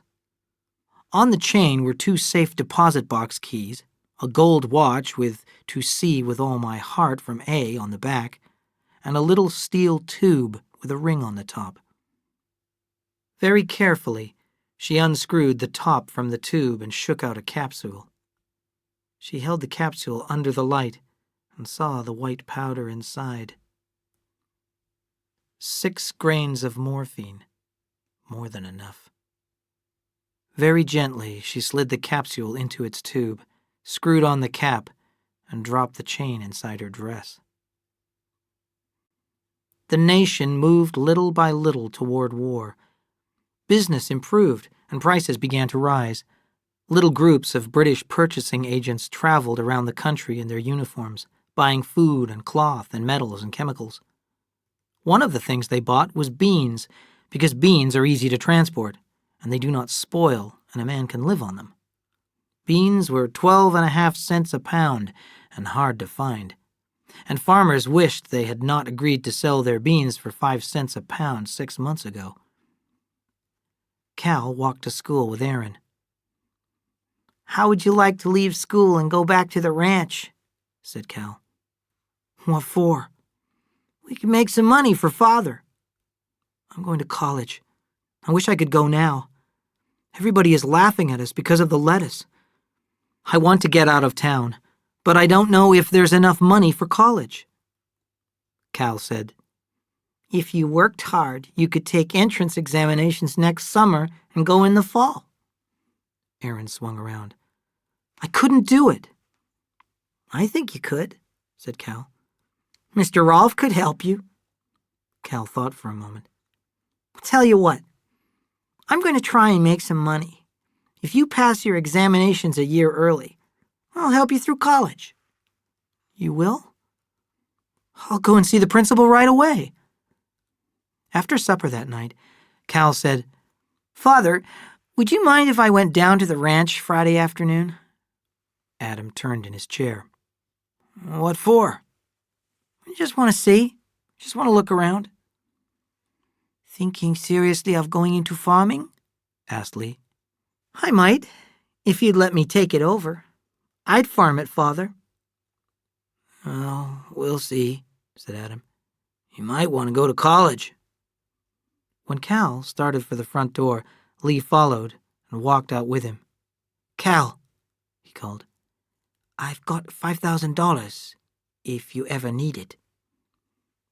"Why would I need it?" "I don't know," said Lee. One Saturday morning, Cal came into Will Hamilton's office in his car showroom. Seeing Will's puzzled look, he said, "I'm Cal Trask." "Oh, sure. You're getting to be a big boy. I suppose you'll be going into business soon." "Yes, sir. I thought I might run the ranch when I get out of high school." "Oh, there's no money in that," said Will. "Farmers don't make money. It's the man who buys from him and sells." "Would you give me some advice?" Cal asked. Will felt pleased. He looked at the dark-faced boy, and he liked him. "If I can, I'll be glad to. What do you want to know?" Cal said, "I want to make a lot of money. I want you to tell me how." "Everybody wants that," Will said. "What do you mean by a lot of money?" $20,000 or $30,000? Will smiled kindly. "Can you tell me why you want to make so much?"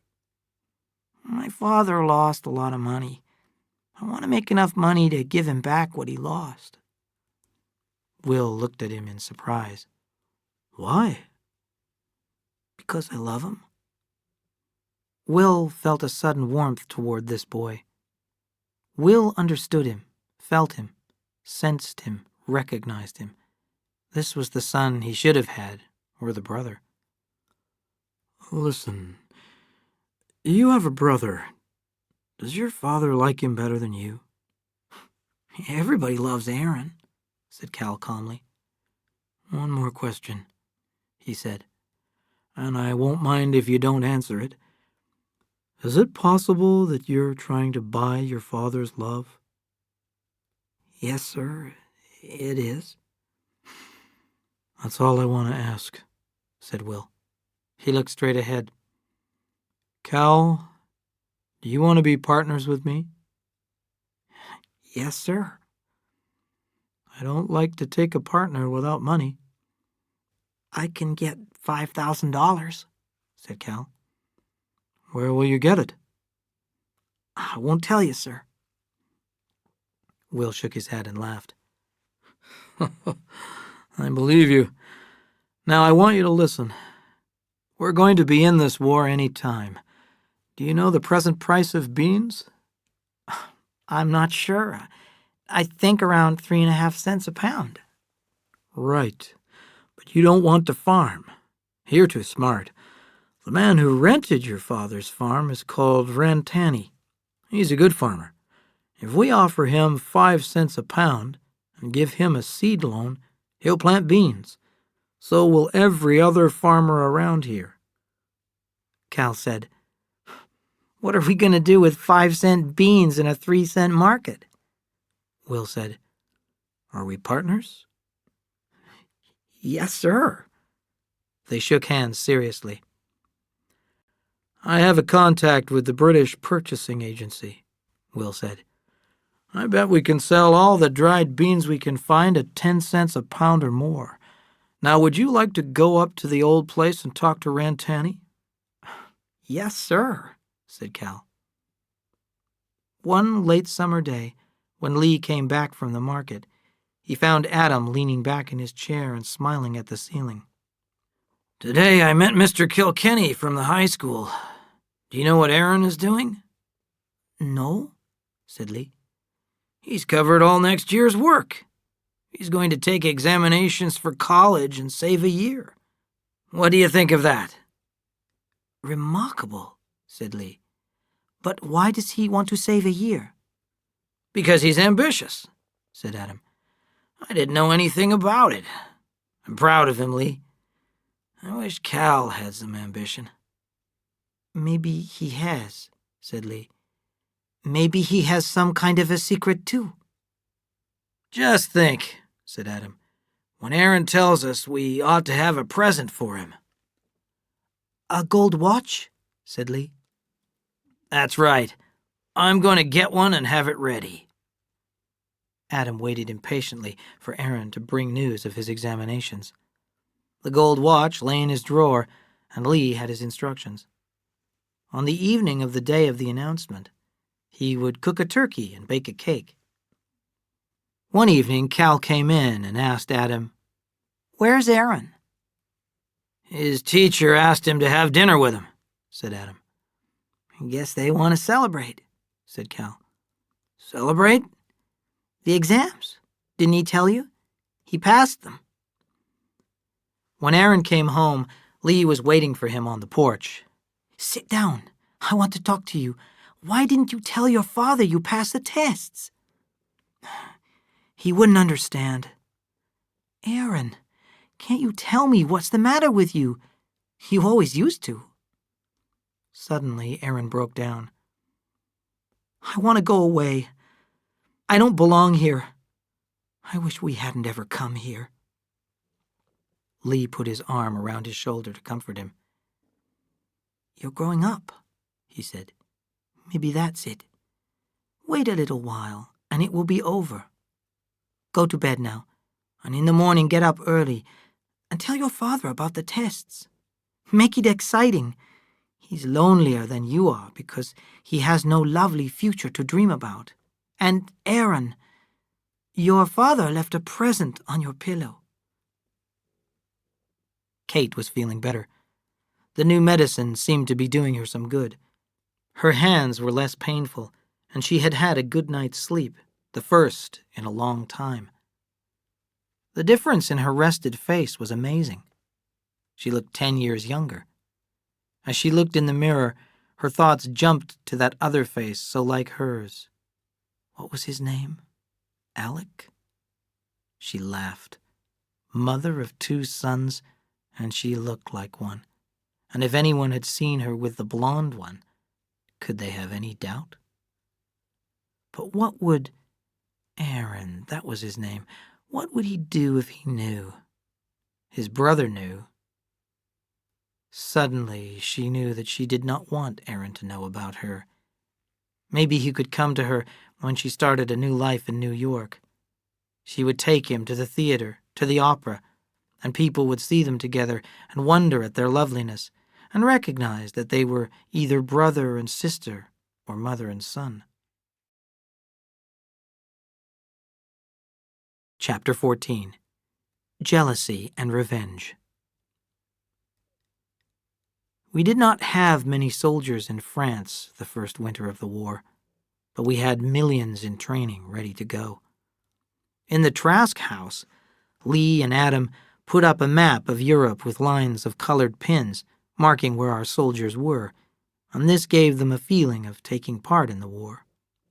Then Adam was appointed to the draft board, choosing the young men who would be sent away to fight. He was a logical man for the job. The ice factory did not take up much of his time, and he had a good service record. Adam worked hard and honestly and sadly. He knew that the young men he passed to the army were under sentence of death. And because he also knew he was weak, he was less likely to accept an excuse or a minor disability. Adam looked forward to Thanksgiving when Aaron would come home from college.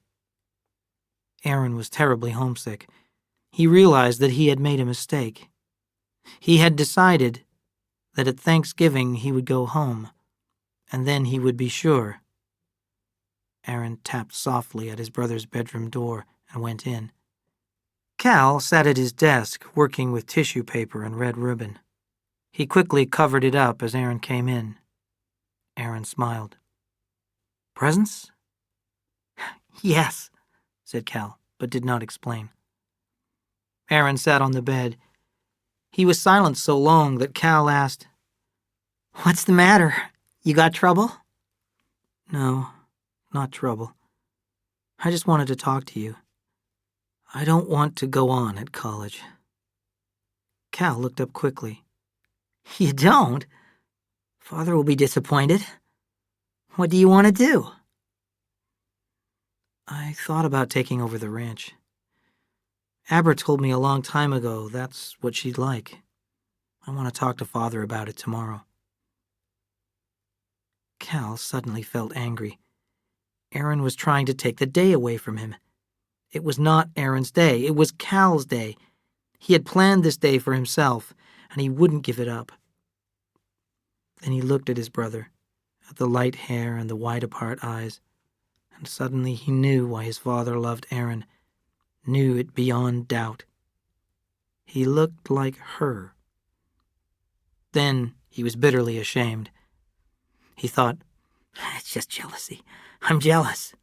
He asked himself, "Why am I giving this money to my father? Will Hamilton said it. I'm trying to buy his love. There's not one decent thing about me." Then a new voice came into his mind. "Just give it and forget it. Don't expect anything."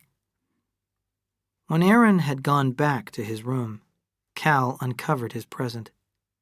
He counted the 15 new bills once more, then wrapped them up and hid them in a drawer under his shirts.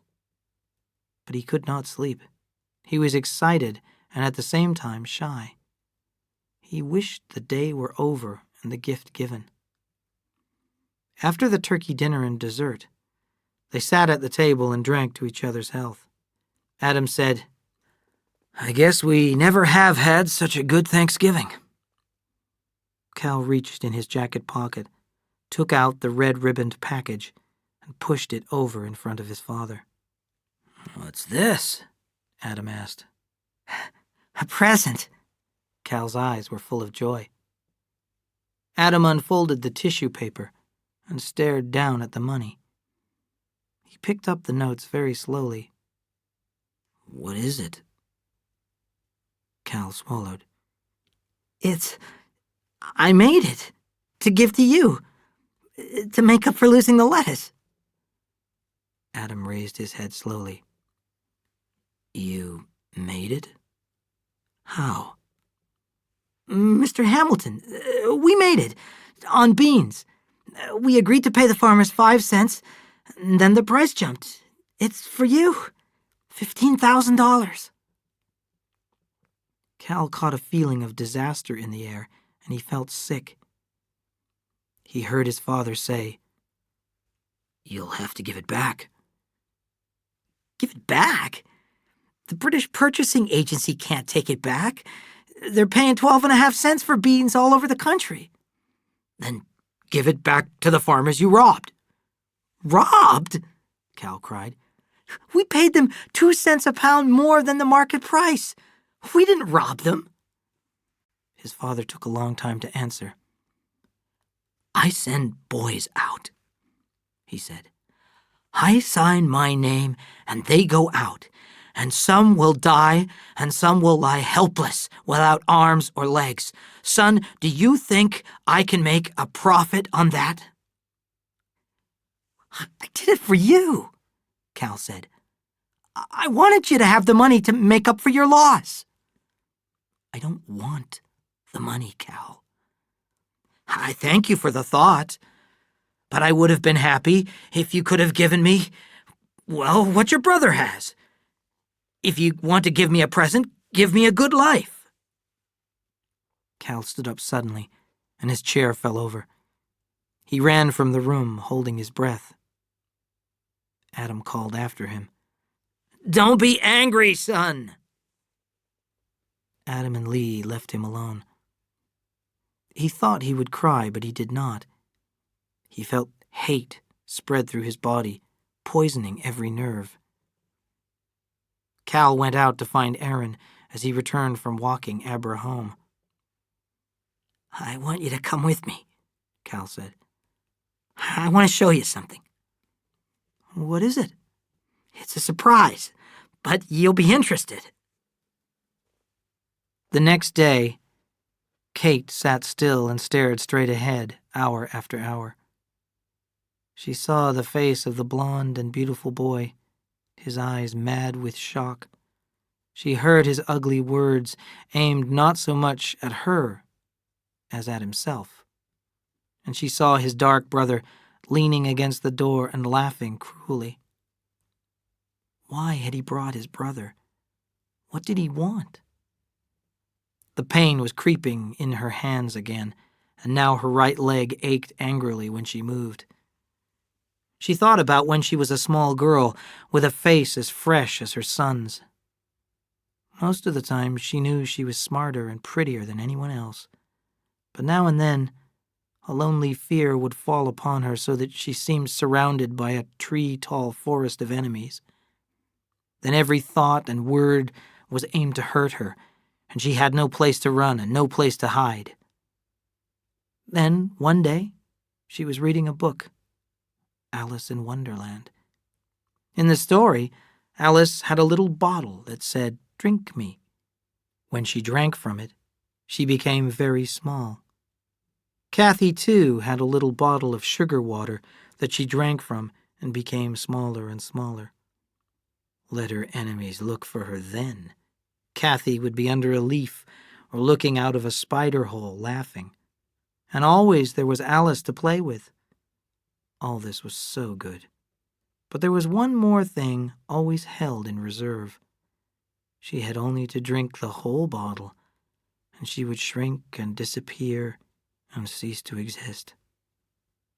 Now Kate was cold and alone, but she was ready, and she knew she had been ready for a long time. She sat up and forced her hand, in spite of the pain, to write plainly, "I leave everything I have to my son Aaron Trask." She dated the sheet and signed it Catherine Trask. At the table she poured cold tea into her cup and went into the gray room and closed the door. She arranged the pillows on the gray chair and sat down. Gently she pulled the chain out from her dress, unscrewed the little tube, and shook the little capsule into her hand. "Eat me," she said, and put the capsule in her mouth. She picked up the teacup. "Drink me," she said, and swallowed the bitter cold tea. Her eyes closed, and her heartbeat and her breathing slowed, as she grew smaller and smaller and then disappeared, and she had never been. The next morning, Sheriff Horace Quinn sat in the dead woman's office and looked through her papers. He read the 2-line handwritten will, and he opened a packet of brown envelopes and removed some photographs. On the back of each one, in Kate's neat, sharp handwriting, was a name and address and a title: Councilman, Judge. He sighed deeply as he called a number. Half an hour later, a nameless man stood beside him in the front office of the old county jail. Quinn wrote a list of names on a sheet of paper. Then he walked over to the wood-burning stove against the north wall of his office. He put a folded newspaper into the stove and lighted it, and dropped the brown envelopes onto the flames. "She's dead now, so you're safe," he said. "These are the only copies, and the negatives were in there." "Thank you, Horace," said the visitor. Horace picked up the list from his desk. "Here's a list. Tell everyone on the list that I've burned the pictures." Later that afternoon, Sheriff Quinn climbed up the steps of the Trask house. Lee brought 2 cups of coffee into the living room and went out. Adam asked, "Is there anything wrong, Horace?" "No, I don't think so, Adam. Was that woman still married to you?" Adam went white. "Yes," he said. "What's the matter?" "She killed herself last night." Adam's face twisted, and he put his face down in his hands and cried. "Oh, my poor darling," he said. Horace sat quietly and waited. After a time, he took the folded will from his pocket and held it out. "There's over $100,000 in her safe deposit boxes." Adam read the 2 lines and went right on staring at the paper and beyond it. "He doesn't know she's his mother." "You never told him?" "No." "What should I do?" "I can only tell you what I'd do," Sheriff Quinn said. "I'd tell him everything. I'd even tell him why you didn't tell him before." "Lee," Adam called. "Tell Aaron I want him. He has come home, hasn't he?" "Not yet," said Lee. "Maybe he went back to school. I'll ask Cal." Cal's face was tired and closed and mean when he came in. Adam asked, "Where's your brother? He hasn't been home for 2 nights." "How do I know?" said Cal. "Am I supposed to look after him?" Adam's body shook as a tiny, sharp blue light flashed at the back of his eyes. He said thickly, "Maybe he went back to college." Sheriff Quinn stood up. "You get a rest, Adam. You've had a shock." In his room, Cal sat at his desk, holding his aching head. Cal had never drunk before, and had never needed to. But going to Kate's had been no relief from pain, and his revenge had been no victory. Coming out of Kate's, he had touched his tearful brother, and Aaron had cut him down with a fist like a whip. Aaron had stood over him in the dark, and then suddenly turned and ran, screaming like a broken-hearted child. Cal drank all night. Then he was back in his room. His guilt struck him, and he had no weapon to fight it off. A feeling of worry for Aaron rose in him because Aaron could not take care of himself. Cal knew he had to find him and bring him back, even if he sacrificed himself. Then the idea of sacrifice took hold of him, the way it does with a guilty-feeling man. Cal took out a flat package from under his handkerchiefs in the drawer. He looked around the room and brought a small dish to his desk. He folded one of the bills in the middle and lighted it with a match. When 6 were burnt, Lee came in without knocking and stood silently, waiting. Cal lighted one bill after another until all were burned. At last, Cal said, "Go ahead. You want to talk to me? Go ahead." "Where's Aaron?" asked Lee. "I don't know. He ran away." Then Cal cried, "Why did I do it?" "Don't make it complicated," Lee said. "You were mad at him because your father hurt your feelings. You were just mean." "I guess that's what I wonder. Why I'm mean. Lee, I don't want to be mean." "Just a second," said Lee. "I thought I heard your father come in. Cal, he doesn't look well. He looks like he's in shock. Oh, I forgot. You don't know. Your mother killed herself last night." Cal said, "Did she? I hope it hurt." and then, "No, I don't want to say that. I don't want to think like that." Lee found Adam leaning against the wall, his hat low over his eyes. Lee helped him into the living room, and he fell heavily into his chair. His eyes were strange, and his speech had the sound of a dream talker, slow and coming from a distance. He put his hand into his pocket and slowly brought out a yellow government postcard. "Lee, I guess I'll have to get glasses. Can't read it. Letters jump around.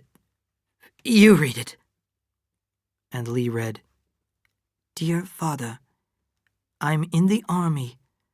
I told them I was 18. I'll be all right. Don't worry about me, Aaron." Chapter 15. The Only Son. The winter of 1917 to 18 was a dark and frightened time. The Germans smashed everything in front of them, and the war seemed hopeless. Adam was more puzzled than sad. He was released from the draft board as a result of his poor health. Almost daily he spoke of Aaron. "I can understand why a young man might want to enlist," he said. "If Aaron had talked to me, I might have tried to persuade him against it, but I wouldn't have forbidden it. You know that, Lee." "I know it." "That's what I can't understand. Why did he run away? Why doesn't he write? Has he written to Abra?" "I'll ask her." That evening, Lee said, "Cal, have you seen Abra?" "Sure, I see her. She walks away."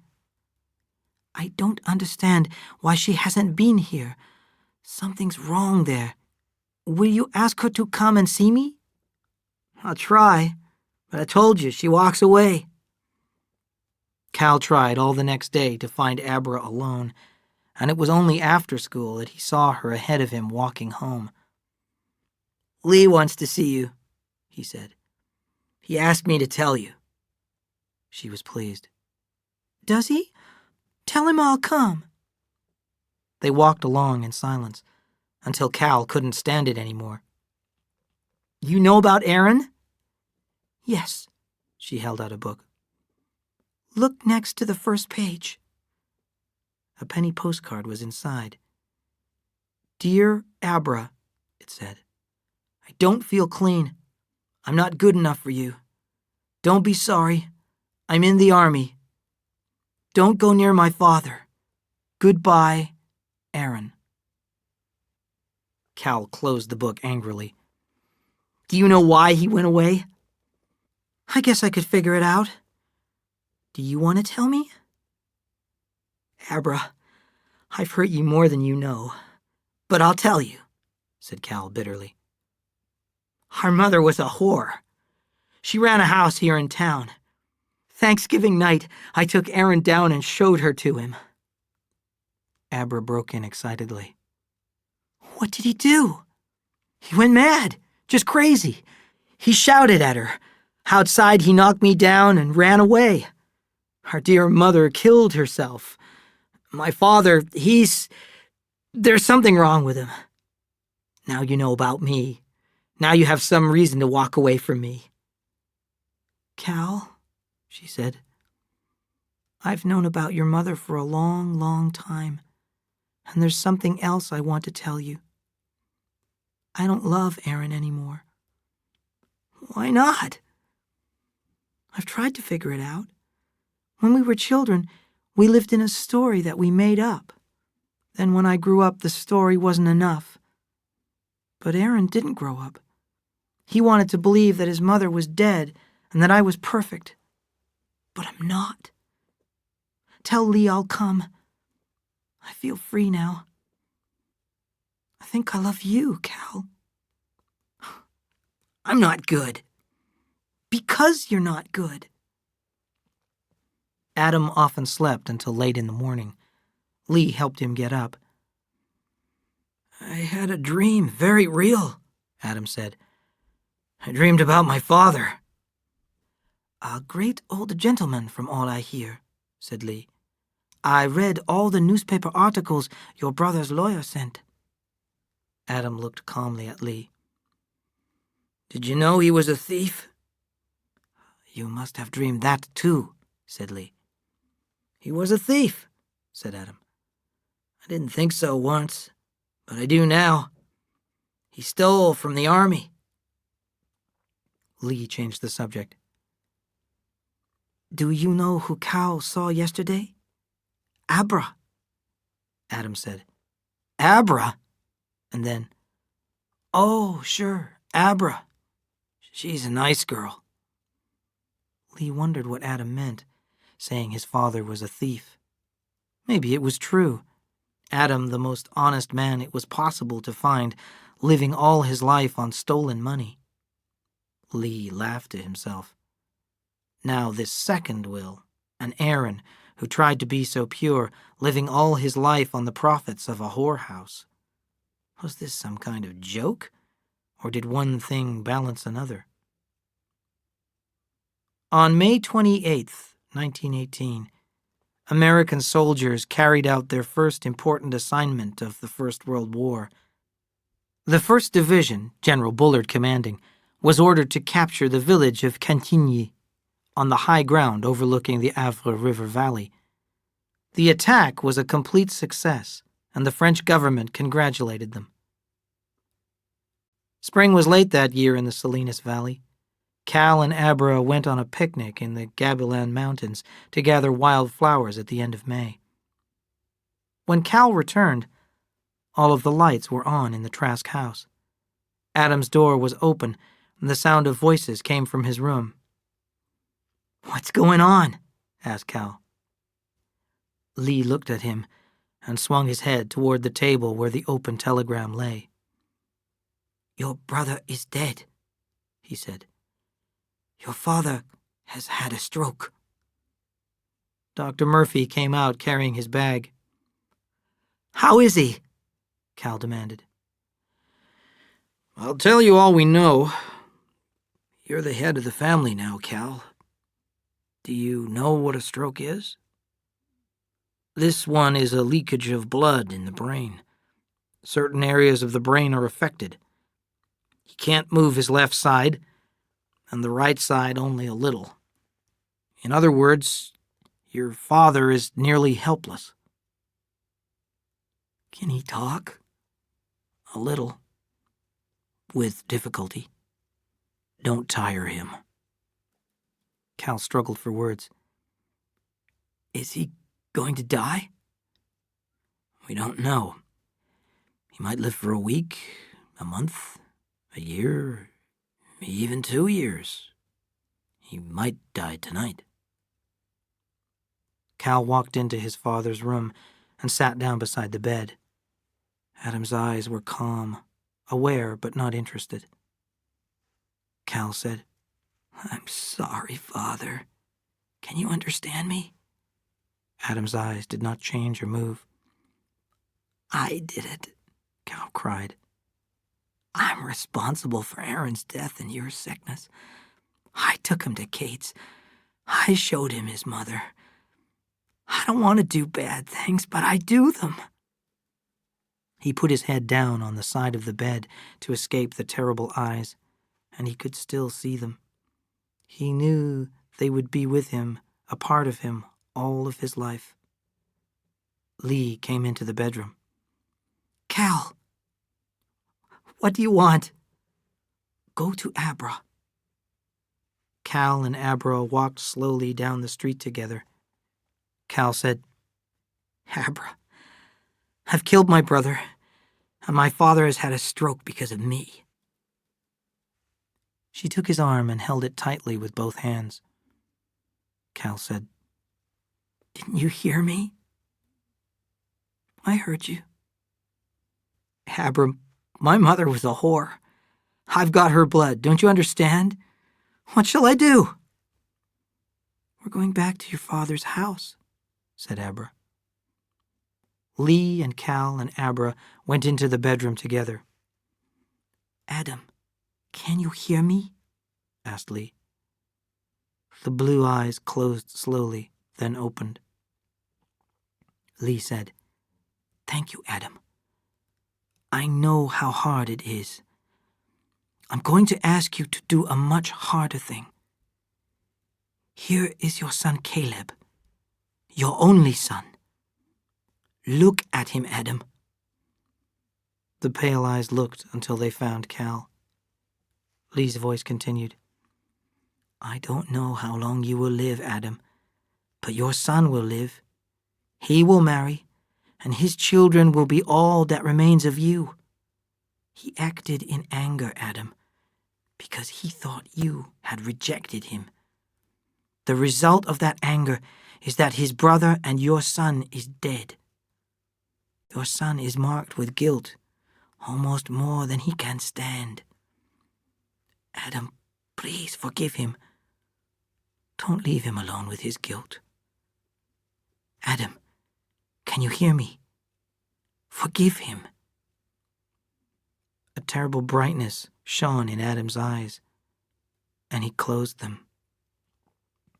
Lee said, Help him. Give him his chance. Adam's breath came quick with the effort, and then slowly, his right hand lifted an inch, and then fell back. Lee whispered, Thank you, my friend. Adam's eyes opened, and he tried to speak. His whispered words seemed to hang in the air. He has the choice. His eyes closed, and he slept.